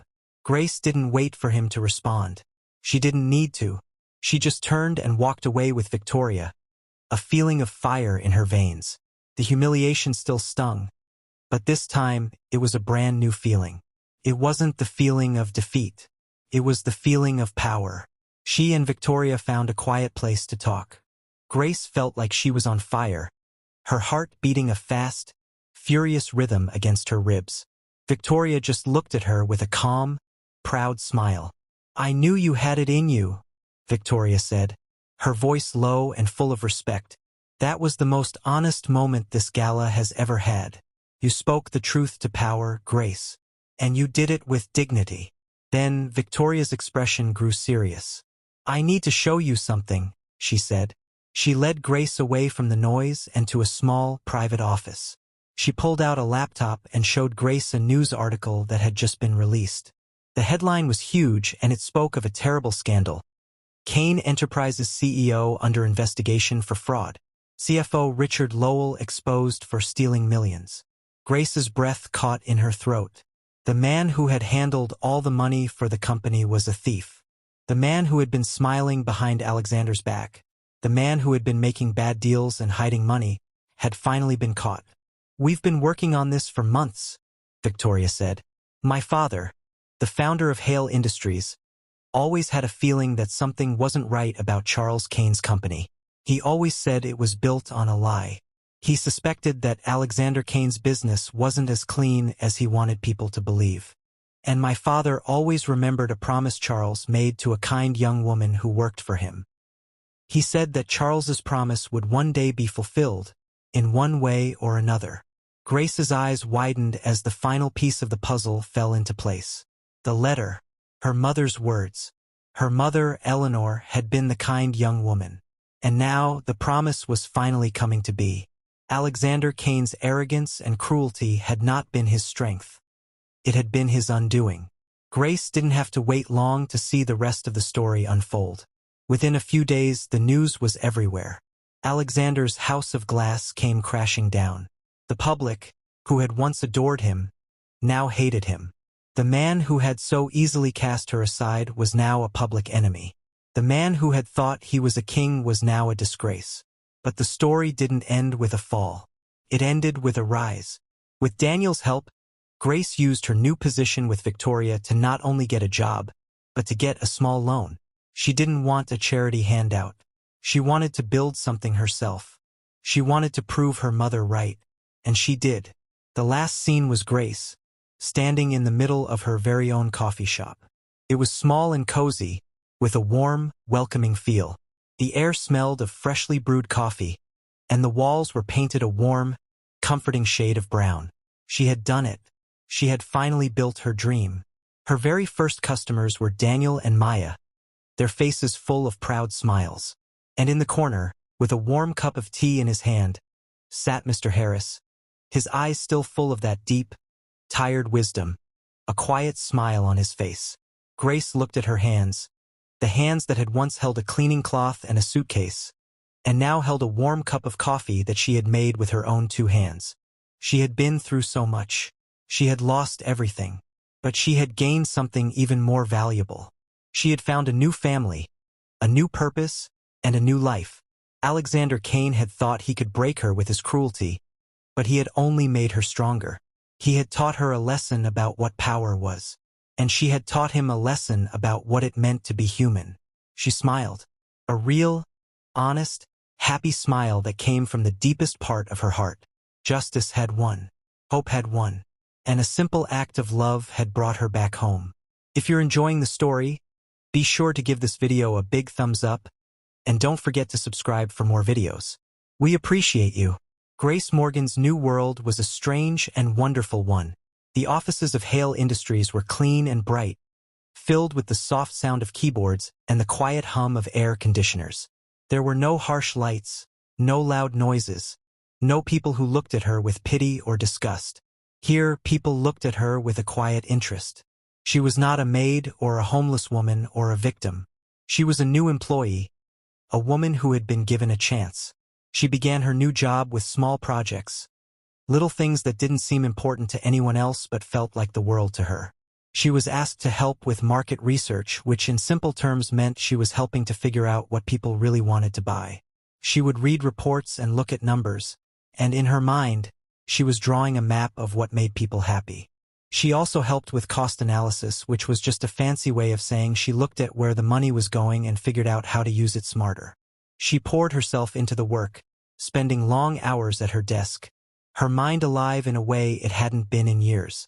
She was rediscovering a part of herself she thought had been lost forever. She was not just Grace, the maid. She was Grace, the thinker. But success, even a small, quiet success, has a way of breeding a different kind of anger. A coworker named Sabrina Cole watched Grace's quiet rise with a cold, resentful anger.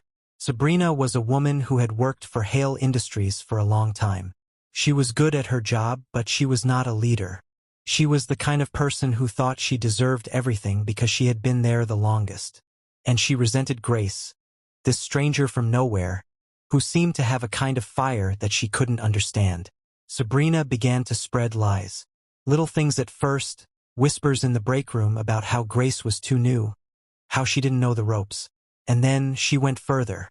She messed with Grace's work. She changed a few numbers on a report Grace was working on. She messed up a project plan. It wasn't a big, loud betrayal. It was a quiet, sneaky one, the kind that was hard to prove. Her plan was to make Grace look incompetent, to show Victoria that she had made a mistake in trusting a woman from the streets. The bad feeling finally came to a head one afternoon. Victoria called Grace into her office. Victoria's face, usually so calm and confident, was a little bit disappointed. She had a few reports in her hand, the ones Sabrina had messed with. "Grace," Victoria said, her voice quiet but serious, "I need you to tell me what happened here. The numbers on these reports are all wrong. They're sloppy. I expected better." Grace's chest tightened. She felt the old, familiar feeling of shame begin to creep in, the feeling of being judged and found to be wanting. But this time, the feeling was different. It wasn't about a glass or a misplaced order. It was about her work. She knew, with every fiber of her being, that she had not made those mistakes. "I didn't do this," she said, her voice firm and clear. "Those aren't my numbers. I double-checked them myself." Victoria looked at her, searching her face, trying to see if she was lying. And just outside the office door, Grace could see Sabrina, standing a little too close, a small, cruel smirk on her face, the glint of victory gleaming in her eyes. Grace felt a cold rage begin to burn in her stomach. Corporate betrayal was just as brutal as the streets. It was just a cleaner, quieter kind of war. But Grace didn't panic. She didn't break. She had learned a new kind of survival on the streets, and it had taught her lessons that no office could. She had learned how to keep her head down, how to watch, how to notice the little things. She had been quietly making allies since she started. She had talked to people not just about work, but about life. She was kind to the mailroom worker, to the office cleaner, to everyone she met. She had double-checked everything, not just her own work, but the work of others, a habit she had picked up from her days in the shelter, when she had to make sure everything was exactly right. She went back to her desk and started to go over everything. She looked at the numbers, she looked at the files, and she found it, a small, hidden digital trail. The changes to her reports had been made late at night. She had the proof, and she had the date and time. It was the same night Sabrina had stayed late. When Sabrina's scheme finally unraveled, it was not because of a grand speech or a loud accusation. It was because Grace came back to Victoria's office with a stack of papers and a quiet, confident smile. She didn't just tell Victoria that she was innocent. She showed her. She showed her the real numbers, the real reports, and the proof that Sabrina had been the one to change them. Victoria didn't say anything for a long time. She just looked at Grace, her eyes full of a new kind of respect. She fired Sabrina that same day. Later, in her office, Victoria looked at Grace with a deep, honest smile. "You're not just smart," she said. "You're resilient. That's rarer. You went through a real test, Grace. You were faced with betrayal and humiliation, and you didn't break. You fought back, but not with anger. You fought back with your mind, with your heart. You're a true leader." Grace's heart felt full. She had survived so much in the past few months. She had survived the streets. She had survived hunger and humiliation. Betrayal in the office was child's play by comparison. The world had tried to break her, but it had only made her stronger. She was no longer just surviving. She was thriving.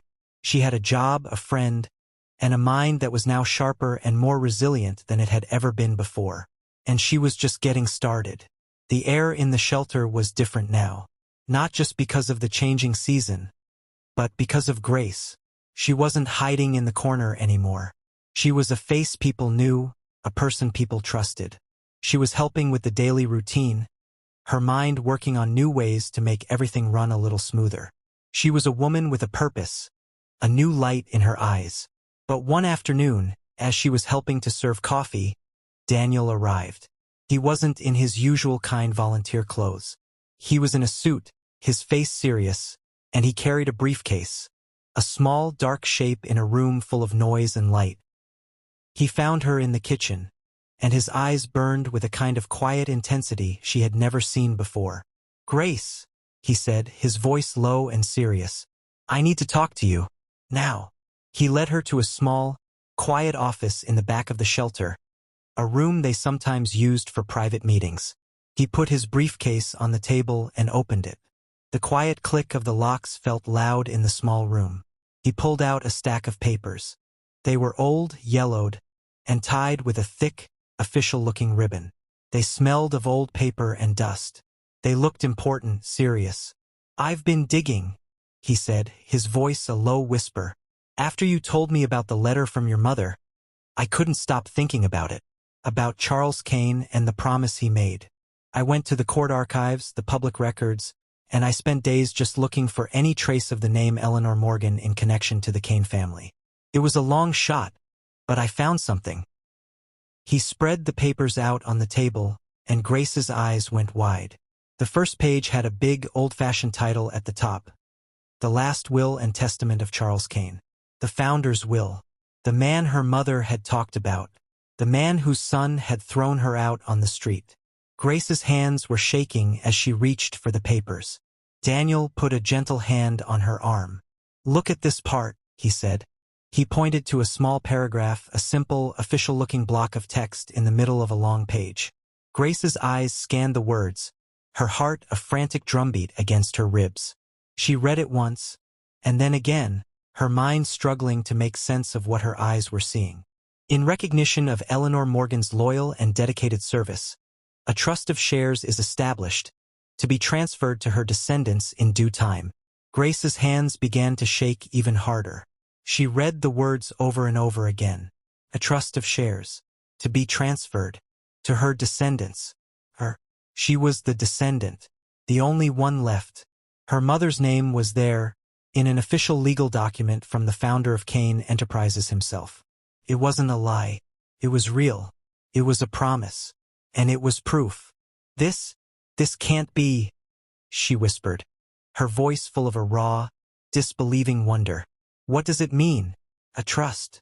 Daniel's eyes were full of a powerful, burning conviction. "It means, Grace, that a part of Kane Enterprises, a good, valuable chunk of it, was set aside for your family. It was your mother's, and now it's yours. It's been sitting there, growing for years. Nobody ever claimed it. Alexander was too arrogant to ever even look for it. He thought his whole empire was his and his alone. He didn't know there was a piece of it that legally belonged to you. He built his empire on a foundation that had a piece missing. Grace felt like her world was turning inside out. It wasn't about a broken promise anymore. It was about an inheritance. A hidden inheritance. A piece of the very company that had thrown her out. The humiliation she had felt, the poverty she had endured, the way her life had been crushed. It all felt so much heavier now. She hadn't just lost a job. She had been deprived of what was rightfully hers. She had a voice, a stake, a place in that company that had been stolen from her without her even knowing it. Her hands stopped shaking. A cold, quiet anger began to fill her, a feeling more powerful than any she had ever felt before. The betrayal was deeper, crueler, than she ever could have imagined. The man who had called her nothing had been ruling a company that she legally owned a part of. Daniel reached across the table and put his hands on top of the documents, his eyes locking with hers. "Grace, you're not just fighting for survival anymore," he said, his voice full of a quiet fire. "You're not just fighting to prove that you're not a maid. You're not just fighting to get a job. You're fighting for what was always yours." Grace looked down at the papers. The name of Charles Kane, the founder. The name of her mother, Eleanor. And the proof that she had a rightful place in the world. She wasn't an exile. She wasn't an outcast. She was an heir. And she was about to go to war. The media swarmed around Kane Enterprises like a pack of hungry wolves. News headlines screamed about a big mess, about money that had gone missing, and about a company that was not as strong as it looked. Alexander Kane had been a king in the public eye, a man everyone admired. But now he was a headline, a target. He tried to ignore it, to pretend that the noise didn't matter, but it was impossible. Every time he turned on the television or opened a newspaper, a new story was there, a new piece of his perfect world being torn away. His world was collapsing, and the people he trusted were helping to push it over the edge. His CFO, Richard Lowell, was working behind the scenes, a quiet ghost in his own company. He was making sure that the huge amounts of money he had stolen were being sent to faraway bank accounts, to places where no one could ever find them. He was a rat leaving a sinking ship, but he was taking a piece of the ship with him. He had once been a small, nervous man, but now, a kind of cruel confidence filled his eyes. He had a secret smile on his face whenever he looked at Alexander, the smile of a person who knew something you didn't, the smile of a person who had won. His personal life was also a cold, empty battlefield. His wife, Claudia, had spent years in a gilded cage, living a life that was all show and no substance. But now that the show was over, she was ready to leave. She didn't scream or cry. She just handed him a stack of papers, her face as cold and hard as the marble floors of their home. "I want a divorce," she said, and her voice was as flat as a straight line. "I want to be free. And I want half of everything." He looked at her, stunned, but there was no feeling behind her eyes. He was losing his wife, his family, and his legacy, and she didn't even seem to care. The final blow came in a boardroom meeting. The room, which had always been a place of quiet, obedient power, was now filled with a simmering rage. The board members, the men and women who helped him run the company, looked at him with a cold kind of anger. They demanded answers about the company's money, about the bad headlines, about the growing feeling that everything was falling apart. Alexander stood at the head of the table, his face red with a mix of rage and disbelief. He had never had to answer to anyone in his life. He had built this company with his own hands, with his own ideas, and he wasn't about to let a bunch of worried people tell him what to do. He slammed his hand on the table, a loud, angry sound that echoed in the silent room. "This is my company," he yelled, his voice a low, angry roar. "I built it. I own it. And no one tells me how to run it." But his words rang hollow. They were just noise in a room full of people who knew the truth. They looked at him, not with fear, but with a cold, unforgiving anger. His power, the thing he had spent his whole life building, was slipping from his iron grip. He wasn't a king anymore. He was just a man who was losing his temper, a man who was losing control. The board members looked at each other, their glances cold and knowing. They knew his time was almost up. That night, for the first time in his life, Alexander Kane didn't feel like a winner. He was alone in his big, cold office. The city lights, which he had always looked at as a sign of his power, now looked like a million tiny eyes, all watching him, all judging him. He poured himself a glass of whiskey, a small, sad sound in the huge, quiet room. He walked to the window and looked out at the city he had so arrogantly claimed as his own. He wasn't thinking about money or power or business deals. He was thinking about Grace, the maid, the girl who had looked him in the eye and told him he confused cruelty with strength. For the first time, he understood what she meant. He had always been cruel. He had always been a bully.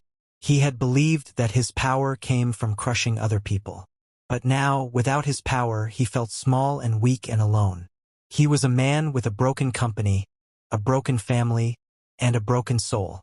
And in the quiet of his big, empty office, as he stared out at a city that no longer belonged to him, a cold, slithering feeling of fear began to creep into his heart.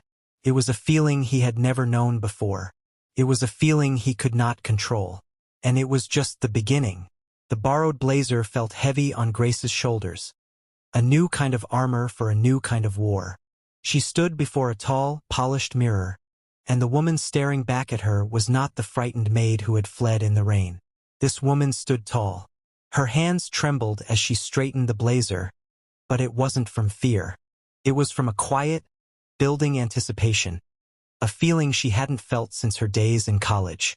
She was about to give her first presentation, the biggest one she had ever prepared for.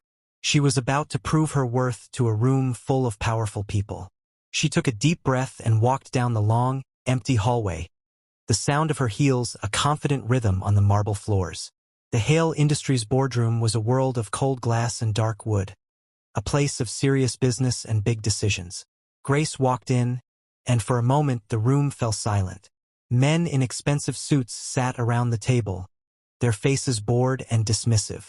They sized her up with a glance that said, "Who is this? What could she possibly have to say?" They saw a young woman, a new face, an outsider. But Grace didn't let their looks stop her. She walked to the front of the room and stood straight, her hands clasped calmly in front of her. She began to speak, her voice clear and strong. She didn't use big, fancy words. She talked about the things that mattered, what people were really thinking, what they needed, and what they would spend their money on. She presented her analysis of market trends, which in her own words, was just about figuring out where things were going and what people would want to buy. She talked about how to make the company's products feel more personal, more real, more trustworthy. She talked about the way a company could be run not just for money, but for a purpose. As she spoke, the room began to change. The bored looks on the men's faces slowly turned to looks of quiet surprise. The dismissive glances gave way to nods of approval. They weren't just listening to her. They were hearing her. Her words were simple, but they were full of a deep, honest wisdom that no business school could teach. She had learned it on the streets, in the shelter, in the conversations with real people. She had a kind of intelligence that was rare, a mind that could see through all the noise to the simple truth. When she finished, a deep, thick silence filled the room. No one spoke for a long moment, and then a small, proud smile spread across Victoria Hale's face.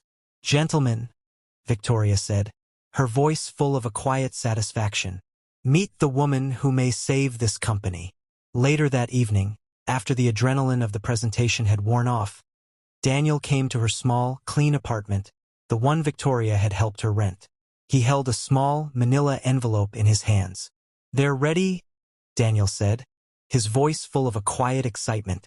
"We're ready to file the claim on your inheritance. Everything is in order. We have the will, the clause, the proof. This is it, Grace. This is the end of the beginning." Grace took the papers from him. They were just a few pieces of paper, but they felt heavy, full of a weight that was decades old. They were her family's history, her mother's promise, her birthright. Months ago, she was a woman without a home, sleeping under bridges and living on scraps. Now she stood on the threshold of reclaiming a throne she never knew was hers. It was a victory more profound than any she could have ever dreamed of. "Mama," she whispered to herself, the words a raw, emotional whisper in the quiet of her new home. I'm rising. I'm rising. She didn't have to wait long for the news to break. The inheritance claim was a bomb, a piece of news that exploded in the world of the wealthy. Headlines screamed about a secret heir to the Kane empire. The media swarmed around Alexander Kane, who was now a man with no power, no money, and no dignity. He had always believed that his family's name was clean, a shining example of success.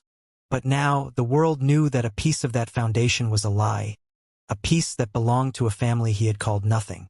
He had spent his whole life building his empire on a lie, and now it was all coming to a crashing end. The public, who had once adored him, now saw him as a cruel, arrogant man who had stolen from the very person he had humiliated. The man who had called her nothing was now a man who had nothing. Grace's new life was just beginning. She didn't want Alexander's company. She didn't want his money. She used her inheritance to do what her mother had always taught her to do. She helped people. She set up a scholarship fund in her mother's name to help young women go to school and follow their dreams. She donated a huge part of the money to the shelter, the place that had given her a second chance. She became a consultant for Hale Industries, a trusted partner for Victoria, a woman who had seen her true worth. But the real victory was in the small things. It was in the kindness she showed to everyone she met. It was in her quiet dignity. It was in her home, a warm, small apartment she had bought with her own money, a place where she finally felt safe. It was in her friends, Daniel and Maya, and in the quiet, wise smiles of Mr. Harris, who still came by to visit her every week. Grace had been through hell. She had lost everything, but she had found herself. She was not a maid or a victim or a survivor. She was a leader. She was a hero. She was a person who had been broken and put herself back together, a person who had chosen kindness over cruelty and hope over despair. Alexander Kane had thought he could break her with his cruelty, but he had only taught her a valuable lesson. And now she was stronger, wiser, and more powerful than she had ever been before. She was a phoenix, rising from the ashes of her old life, ready to build a new and better world. The late-night hours at the community workspace felt like a battlefield. The lights hummed over rows of cheap desks, the old heater clanked and groaned, and the floor was scuffed with 1,000 footsteps. This was Grace's new office, a place that had none of the polished elegance of the Kane building, but all of the purpose. She had a small desk in a corner, and it was here that she worked night after night, with a relentless drive that seemed to hum in the silent air. What she lacked in fancy furniture and big windows, she replaced with a quiet, burning determination. She wasn't alone. Her small team was a group of people who had, like her, been counted out by the world. There was Malik, a young man who had grown up on the streets. He was a natural marketer, which was just a simple way of saying he knew how to talk to people. He had a gift for getting the word out, for making people listen, for telling a story. He could walk into a room and within a few minutes, everyone would know his name. He was a master of the street, and he was now using his skills for good. There was Evelyn, a woman in her late 60s who had been a maid for over 40 years. She had worked in some of the city's richest homes. She taught Grace about discipline, about how to do a job so well that it was a work of art. She was a quiet, wise woman who could see a speck of dust from a mile away and who had a kind of quiet dignity that had not been broken by a lifetime of service. And there was Carter, a disgraced former executive who had been chewed up and spit out by the corporate world.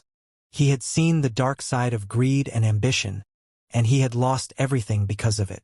He was a good man who had made a bad choice, and he believed in Grace's vision for a company that wasn't just about money. He saw something in her that he had never seen in Alexander Kane. He saw honesty. He saw a dream. Together they brainstormed, sketched logos on recycled paper, and mapped out a company that wasn't just about profit but about dignity. They weren't just building a business. They were building a family. They wanted to create a place where workers felt they were a part of something, where they were not just a number on a spreadsheet. They were building an empire of a different kind, an empire of kindness. Their first venture was a small cleaning agency, a simple business that everyone needed. But unlike the company that had once humiliated her, Grace's model was different. It was an idea born from her time as a maid, from the feeling of being invisible, of being counted out. She created a system where every single maid, every janitor, every worker felt like they owned a piece of the dream. They didn't just get a paycheck. They were given shares in the company. In simple terms, they were partners. They weren't just working for Grace. They were working for themselves. And it changed everything. The workers, for the first time in their lives, felt a sense of pride. They didn't just clean a room. They polished a piece of their own future. They went the extra mile. They worked with a kind of quiet joy that their clients had never seen before. They smiled. They were happy. And it showed in their work. Homes gleamed. Businesses thrived. They didn't just do a job. They did a good job. They worked with a kind of dignity that was contagious. Within months, word spread through the city. It wasn't a loud, flashy marketing campaign. It was a quiet whisper that traveled from person to person, from home to home. Work for Grace, and you'll never feel small again. It was a promise, a motto, a new way of doing business. The company grew rapidly, and the old, greedy world began to notice. Investors, the kind of people who looked for a good thing to put their money into, began to whisper Grace's name. They saw her company growing, they saw the kind of people she had working for her, and they saw her story. The once homeless maid was now the CEO of a startup that people wanted to back. She was a hero. She was a success. She was a new kind of power. But in the shadows, another kind of person was watching. Richard, the former CFO of Kane Enterprises, the man who had betrayed Alexander, was living a life of luxury in a faraway land. He was a rich man now, but his eyes were still cold, still full of a hungry greed that was never satisfied. He had been watching the news, watching Alexander's downfall, watching his world fall apart. And now he was watching Grace. He was watching the girl from the soup kitchen, the woman who had dared to stand up to Alexander Kane. And he didn't see a hero. He saw a piece of his old world, a piece of his past, a piece that he wanted to control. He was watching and he was waiting. The seed of an empire had been planted, and the snakes were now watching it grow. Richard sat in his big corner office, the one he had always dreamed of. It was a beautiful room, with a shining wooden desk and a view of the entire city. But today the view felt different, felt like a trap. In his hand, a glass of dark scotch trembled slightly. The company, the one he had inherited, felt like it was bleeding money. Every day a new problem would appear. Lawsuits from people who had been unfairly let go, angry stories in the newspapers about his shady deals, and most importantly, the loyal clients, the big businesses were all quietly disappearing. He had always seen himself as a genius, a master of money, a person who couldn't be beaten. But now it felt like his whole world was falling apart, piece by piece, and he couldn't stop it. His pride, the thing he had built his whole life on, felt like it was being gnawed at, chewed on by 1,000 tiny little teeth. He had once been a small, quiet man, but now he was a king, and he wasn't used to losing. He was used to winning, and he was losing badly. He was looking out the window, lost in his thoughts, when his assistant came in. She was a quiet woman, with a face that rarely showed emotion. But today, her eyes held a hint of nervousness. She put a report on his desk and stood there, not moving. "What is it?" Richard asked, his voice sharp. He didn't like to be disturbed. "Sir," she said, her voice a low whisper, "I have the report on that new company. The one that's been stealing our clients. The one that's been taking our business from under our noses." Richard waved a hand impatiently. "Just tell me who is in charge of it. Who is this person who thinks they can beat me?" he demanded. His assistant looked at him, and for the first time, a sliver of fear crossed her face. "Sir, the woman leading that new competitor? The one with the cleaning company? It's Grace." For a moment Richard laughed. A loud, booming laugh that echoed in the silent room. Grace, the maid. The small, quiet woman who had worked for him and for Alexander. The woman he had seen running a soup kitchen. The thought of her running a business, let alone a competitor to his company, was so absurd that he couldn't help but laugh. It was a good, honest laugh, the kind he hadn't had in a long, long time. But as he looked at his assistant, and as he looked at the report on his desk, his laugh slowly, painfully died. He picked up the report and read it. The numbers were all there. The growth, the happy clients, the name of the CEO, Grace Morgan. The rumor was true. The maid he had laughed at, the woman he had seen as nothing, was now running a rival company.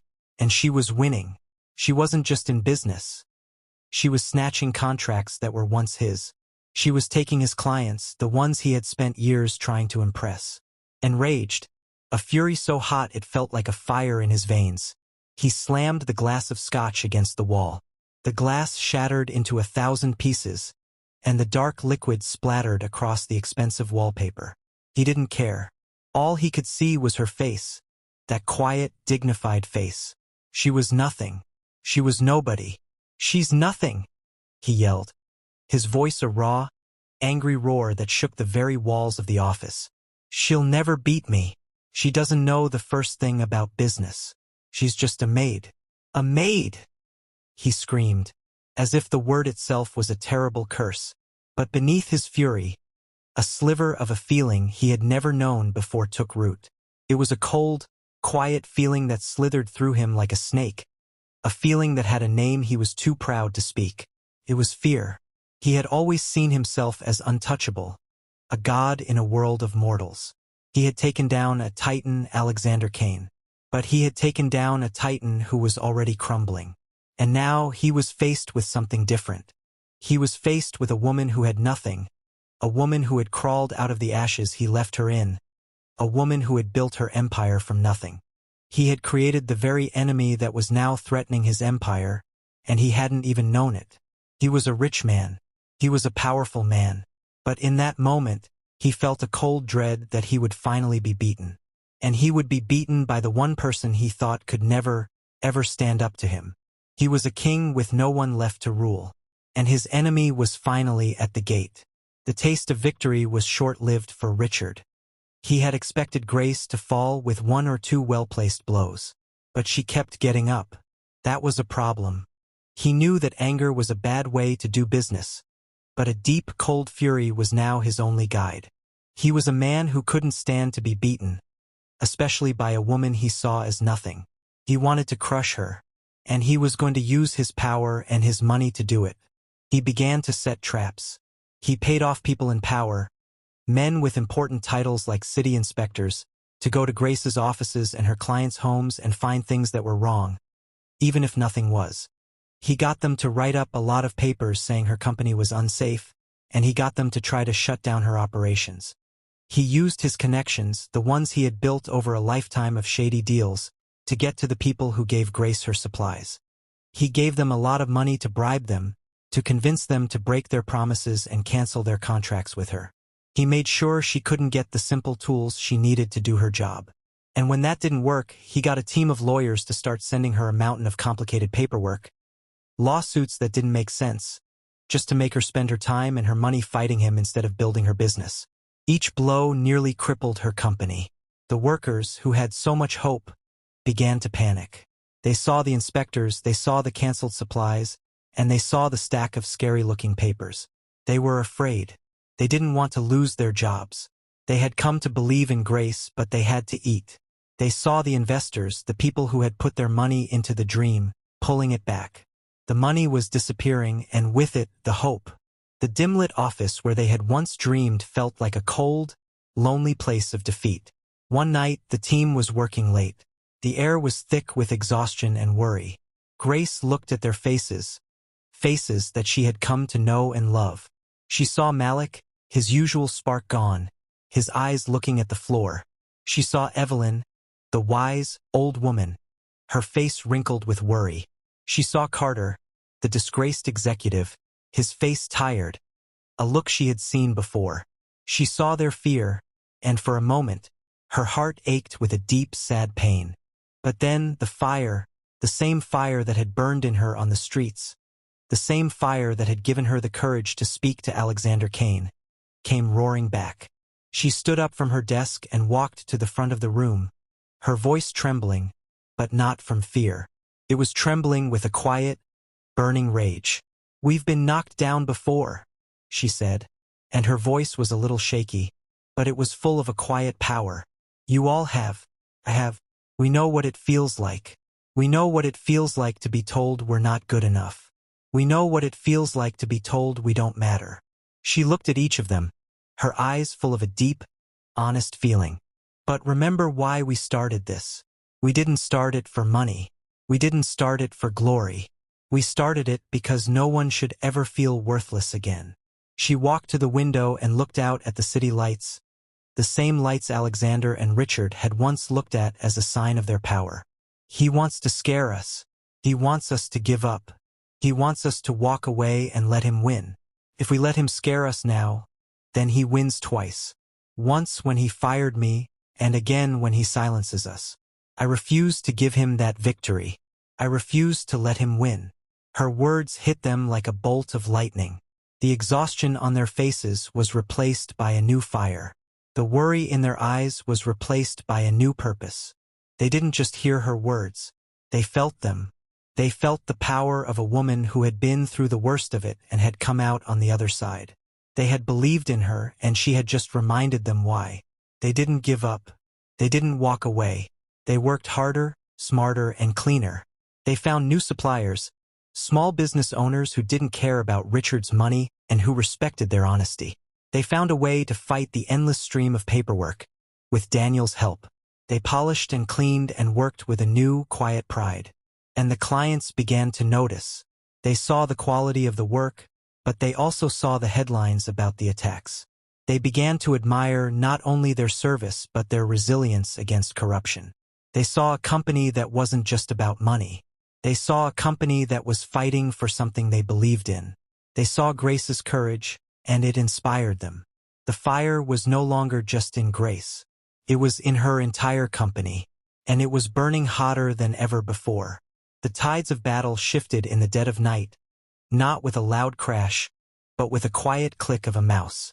Grace sat with Carter in their shabby community workspace, their faces lit by the glow of a computer screen. They had been digging, following a money trail that twisted and turned, and what they found was worse than they had ever imagined. It wasn't just a simple case of a man stealing from his company. What they found was a secret network of fraudulent accounts, fake bank accounts, and made-up company names that were used to hide money. Millions had been siphoned off into faraway banks. And it wasn't just Richard who was in on it. Several of the most powerful people on the company's board were also a part of the secret. The whole company was a lie, built on a foundation of greed and lies. Carter, with his insider knowledge from his past life as an executive, knew exactly where to look. He knew the tricks, the secret code words, the quiet rumors that showed where the money was really going. He had been through this before, but this time he was on the right side. They compiled all the evidence, a mountain of numbers, names, and bank statements, all of it proving the truth. But instead of going straight to the newspapers, Grace decided to play a different game. She decided to play the long game. She had learned a valuable lesson from watching her old life fall apart. A loud scandal could be managed, but a quiet, constant pressure could be more powerful than any loud word. She began to subtly spread rumors through her new network of business contacts, the same way she had learned from Malik. She didn't say that Richard was a thief. She just let a few small, true stories get out. She let people know that the company's money didn't make sense, that something was wrong, that things were not as they seemed. And it worked. The more the rumors spread, the more people got nervous. The stock, which was a small piece of the company that anyone could buy, began to go down. The company began to look weak. And every time the stock dipped, every time the company looked weaker, Grace, using people who worked for her so her name was never seen, proxies, bought more of it. She bought a little piece here, a little piece there, buying more and more every time the price went down. She was a ghost in the market, a quiet force no one could see, slowly, quietly, taking over the company that had once seemed so big and powerful. The whole plan took months. Months of waiting, months of watching, months of quiet, patient work. While Richard was busy fighting his losing battle with his old clients and his new problems, he never saw what was really happening. He never saw the little pieces of his company slowly being sold to an invisible enemy. He was a man with a gun fighting a war with a sword. He was an old way of doing things and Grace was the new. The final act happened at a shareholder meeting. The room was full of angry, yelling people. The board was in chaos. The shareholders were all furious about the money that had been lost, the value of the company that was falling, and the terrible headlines. Richard stood at the head of the table, his face red with a mix of fury and fear. He yelled. He begged. He tried to take back control, but no one was listening. He was a king with no crown, a general with no army. And in the middle of all the noise, Grace walked in. She was wearing a simple but elegant black dress. She didn't yell. She didn't fight. She walked to the front of the room, her face calm and confident. And she stood there, a quiet, powerful figure in a room full of loud, angry men. She had all her paperwork with her, all the proof of what she had been doing for months. And with quiet confidence, she revealed her growing ownership. She showed them the numbers, the dates, the times. She showed them all the pieces of the company she had been buying while they had been fighting. A complete, total, undeniable victory. The room went completely silent. Every single person, from the smallest investor to the biggest board member, looked at her in shock. Richard's face, a second ago full of rage, went completely white. He didn't yell. He didn't fight. He just stared at her, the color draining from his face as he realized what had happened. He had spent months trying to destroy her, only to be outsmarted by her at every turn. He had tried to crush her, but she had used his own greed against him. Grace walked to the table and, with a quiet, confident smile, put her pen to a document. With one signature, she took controlling interest in the company he had inherited. Richard's face, for the first time in his life, was not full of anger or arrogance. It was full of a cold, shattering fear. He had lost everything, and he had lost it to the one person he had seen as nothing at all. The maid who he had laughed at was now the CEO of his company. The turning point was complete. The headlines blazed, a fire that consumed Richard's world overnight. They were in every newspaper, on every television screen, and in every conversation across the city. The words seemed to jump off the page, a final, public shame that was impossible to ignore. Billionaire CEO exposed for fraud, former maid emerges as surprise majority shareholder. The story was a fairy tale in reverse, a story of a villain's fall and a hero's rise. And it was a story everyone in the world wanted to read. Richard's empire didn't just crumble. It evaporated. The banks acted first. They saw the headlines, they saw the evidence of the hidden money, and they immediately froze his assets. One day he was a rich man with $100 million. The next, he was a rich man who couldn't spend a single dollar. He couldn't buy groceries. He couldn't pay his bills. He was a prisoner in his own life, a man with no money in a world that ran on it. His social life followed just as quickly. The people he had once called his friends, the ones he had gone to fancy parties with and made fun of others with, abandoned him. He called them and their phones were turned off. He went to the clubs he used to own, and they turned him away at the door. He was a ghost in the city he had once ruled, a man with no friends, a man who was all alone. His family was the last to go, and it was the most painful. His wife, who had promised to be with him forever, saw the headlines and saw the truth of his lies, and she filed for divorce. She didn't want his money. She just wanted to be free from the man he had become. His children, who had been spoiled by his wealth and his power, turned their backs on him. They had been taught that money was everything, but now they saw that their father had gotten it by being a bad man. They saw him not as a father, but as a person who had shamed them, and they walked away, leaving him completely alone. In a fit of pure, desperate rage, Richard stormed into the company headquarters, the place he had once ruled with an iron fist.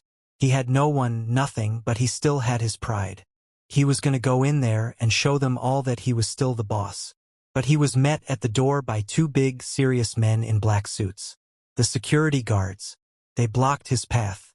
"This is still my building," he shouted, his voice hoarse with a raw, angry desperation. "Get out of my way. I'm the owner. I'm the CEO."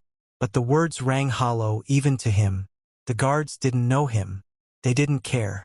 They were just doing their job, following orders from a new boss. Inside, in the boardroom, the real end was happening. The room, which had always been a place of quiet, cold power, was now full of a different kind of energy. Grace sat at the head of the long, dark table. She wasn't smiling. She wasn't gloating. Her face was calm, her hands steady. She was leading the new board, a group of people who believed in her and in her way of doing business. Carter was there. Daniel was there, his face full of a quiet, proud satisfaction. Grace held a pen in her hand, and she was signing papers. The papers were a simple, final declaration. They were the legal documents that stripped Richard of all authority. He no longer owned the company. He no longer had a say in anything. He was just a man. The last act was a quiet one.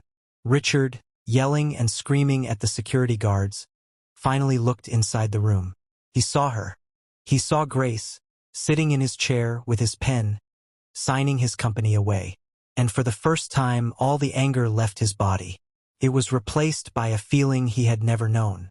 For the first time, Richard felt what Grace had felt that night when he fired her. He felt the sting of humiliation. He felt the cold taste of powerlessness. He was just a man with no one, no money, and no dignity, in a world that he no longer owned. The king had fallen, and the maid was now on the throne. Grace walked into the glass-walled office, the one she had only ever seen in pictures, the one that had once belonged to Richard. The city skyline stretched out behind the window, a million tiny lights in a sea of darkness. She put her hand on the polished desk, the same desk where Richard had once laughed at her humiliation, and she felt a quiet, powerful sense of justice. This wasn't just a moment of victory. It was a moment of truth. She had come from nothing, and now she was here, a new kind of queen in a world that had once tried to destroy her. She didn't stay long. She had something more important to do. She gathered all the employees of the company Richard had once owned. They stood in a big, empty room, a room that had once been used for fancy parties, but was now just a room full of people who were scared. They had worked for a man who saw them as a number, a piece of a spreadsheet. Now they were looking at a woman who had once been one of them. Grace stood on a small platform, her voice clear and strong. "I know many of you are scared," she began. "You've worked for a man who didn't care about you, a man who saw you as a tool, a man who would throw you away as soon as he was done with you. But that ends today." She looked at them all, at every tired, worried face. "This company is no longer a throne for the arrogant," she declared, and her voice was a quiet kind of thunder. "It is a home for those who give their sweat, their time, and their dignity." She made a promise that was simple and beautiful. "From today, every single employee is a shareholder. You all own a piece of this company. Every worker is family. We will build this company on trust, on respect, and on kindness. No one will be invisible here again." And then, in a moment of pure, honest emotion, the room erupted. It wasn't the kind of cheer you hear at a party. It was a sound full of 1,000 different feelings. It was the sound of 1,000 sighs of relief. It was the sound of 1,000 broken hearts beginning to heal. Tears flowed down faces that had been so tired, so worried. They had been told they were nothing for so long. And now they had a home. What began as a maid's humiliation had become a revolution. Grace's company, with its new business model, its new values, and its new leader, thrived. It grew in a way that no one had ever seen before. It wasn't just a business. It was a movement. People wanted to work for her, and they worked with a kind of quiet passion that made the company a force of nature. Clients didn't just want her services. They wanted to support a company that stood for something. It was a business built on dignity, and it was a success. Grace had proven that kindness and honesty were not a weakness. They were a strength. She never forgot where she came from. She started a foundation to help other people get back on their feet. She bought the old shelter and turned it into a beautiful, safe place for people who needed help. She helped the people who had helped her. Daniel became her chief legal advisor, a powerful voice for good in a world that was full of bad ones. Maya became her best friend and her head of human resources, making sure that every employee in the company felt a part of the family. And Mr. Harris, the old, kind man from the shelter, was given a new home, a safe, warm place to live out his days in peace. The story of the maid who became a queen was everywhere. People loved her. But the real victory wasn't in her fame or her power. It was in the small, quiet moments. It was in the feel of her hands holding a cup of coffee she had made herself in her own beautiful home. It was in the quiet smile she had on her face when she looked at the city, a city she had once been homeless in, a city that now looked up to her. She was not a maid or a victim or a survivor. She was a leader, a hero, a person who had been through the worst of it and had come out on the other side, a person who had found her way home. She looked at her hands, the hands that had once been so empty, and now they were so full. They were full of love. They were full of hope. They were full of a new, quiet kind of power. She had lost everything, but she had gained the only things that truly mattered. A family that loved her, a purpose that gave her a reason to wake up in the morning, and the knowledge that she had done something good in a world that was so often cruel. The hero's journey was complete, and she was finally home. Grace was not surprised when the email came. The subject line was simple: meeting request. It was from Richard. She knew he would try to reach out. He had nowhere else to go. She had taken everything from him, not out of revenge, but out of a need for justice. And now he wanted to see her. She accepted the meeting, but she chose the place. The company's boardroom. The same room where he had once laughed at her. The same room where he had sealed his own fate. He arrived on time, but he was a shadow of the man he once was. The slick, expensive suit he used to wear was now rumpled and cheap-looking. His face was hollowed. The cruel confidence that had once been his whole identity was gone, replaced by a deep, tired sadness. He sat in a chair, a small, defeated figure at the end of a long, polished table. He didn't look at her at first. He just looked at the table, a man who had lost his kingdom. Grace walked in and took her seat at the head of the table. She looked at him with a quiet, calm dignity. She had no anger, no hatred. She just saw a man who had chosen to destroy himself. He looked up at her, and his eyes, once full of a hungry arrogance, were now empty. "You've taken everything from me," he muttered, his voice a low, bitter whisper. "My money, my power, my company, my family. You've taken everything." Grace listened to him, calm and steady. She didn't have to yell. She didn't have to fight. She had already won. She looked at him with a kind of quiet pity. "No, Richard," she said, her voice soft but clear. "I didn't take anything. You gave it away." He looked at her, confused, a flicker of the old anger in his eyes. "You gave it away piece by piece," she continued, her words a quiet lesson in a room that had once held loud, angry men. "You gave away your integrity every time you lied. You gave away your money every time you stole.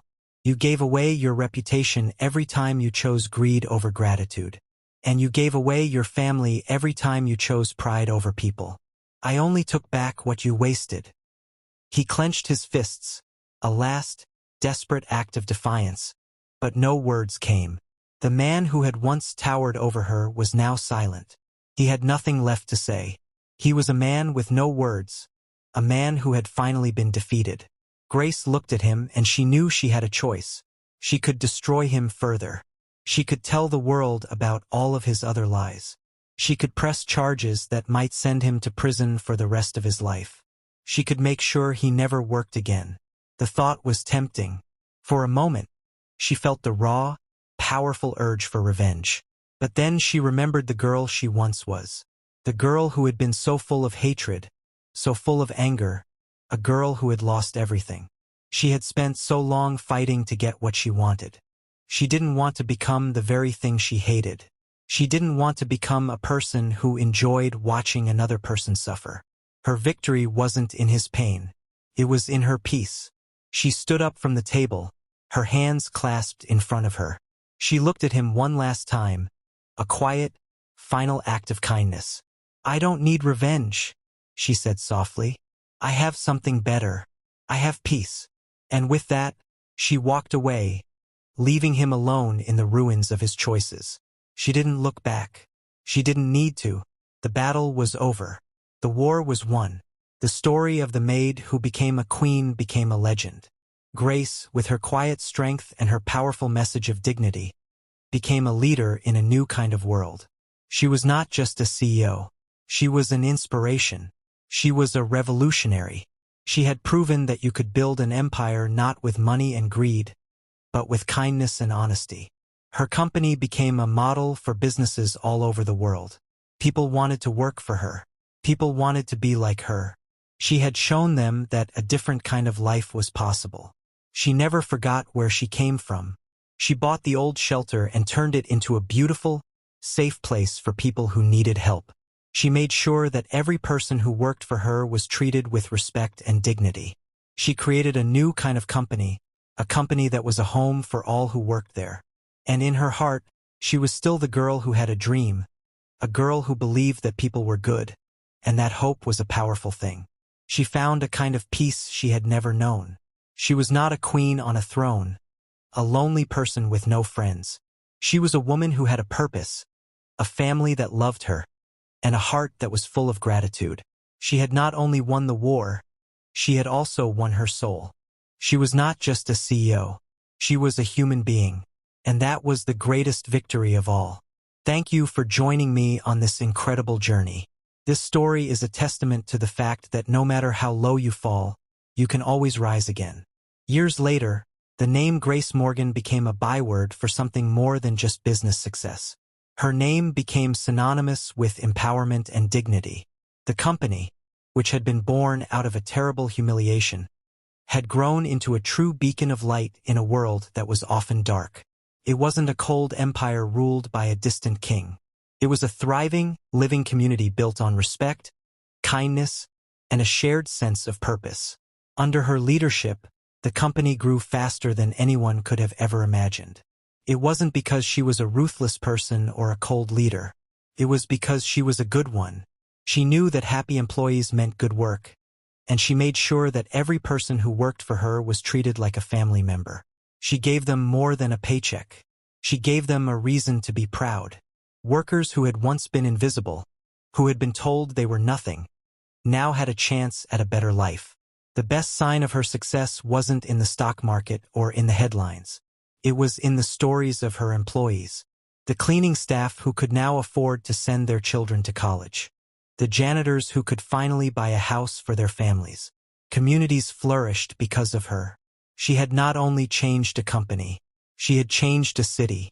One day, on a quiet, warm afternoon, Grace went back to the street where her life had fallen apart.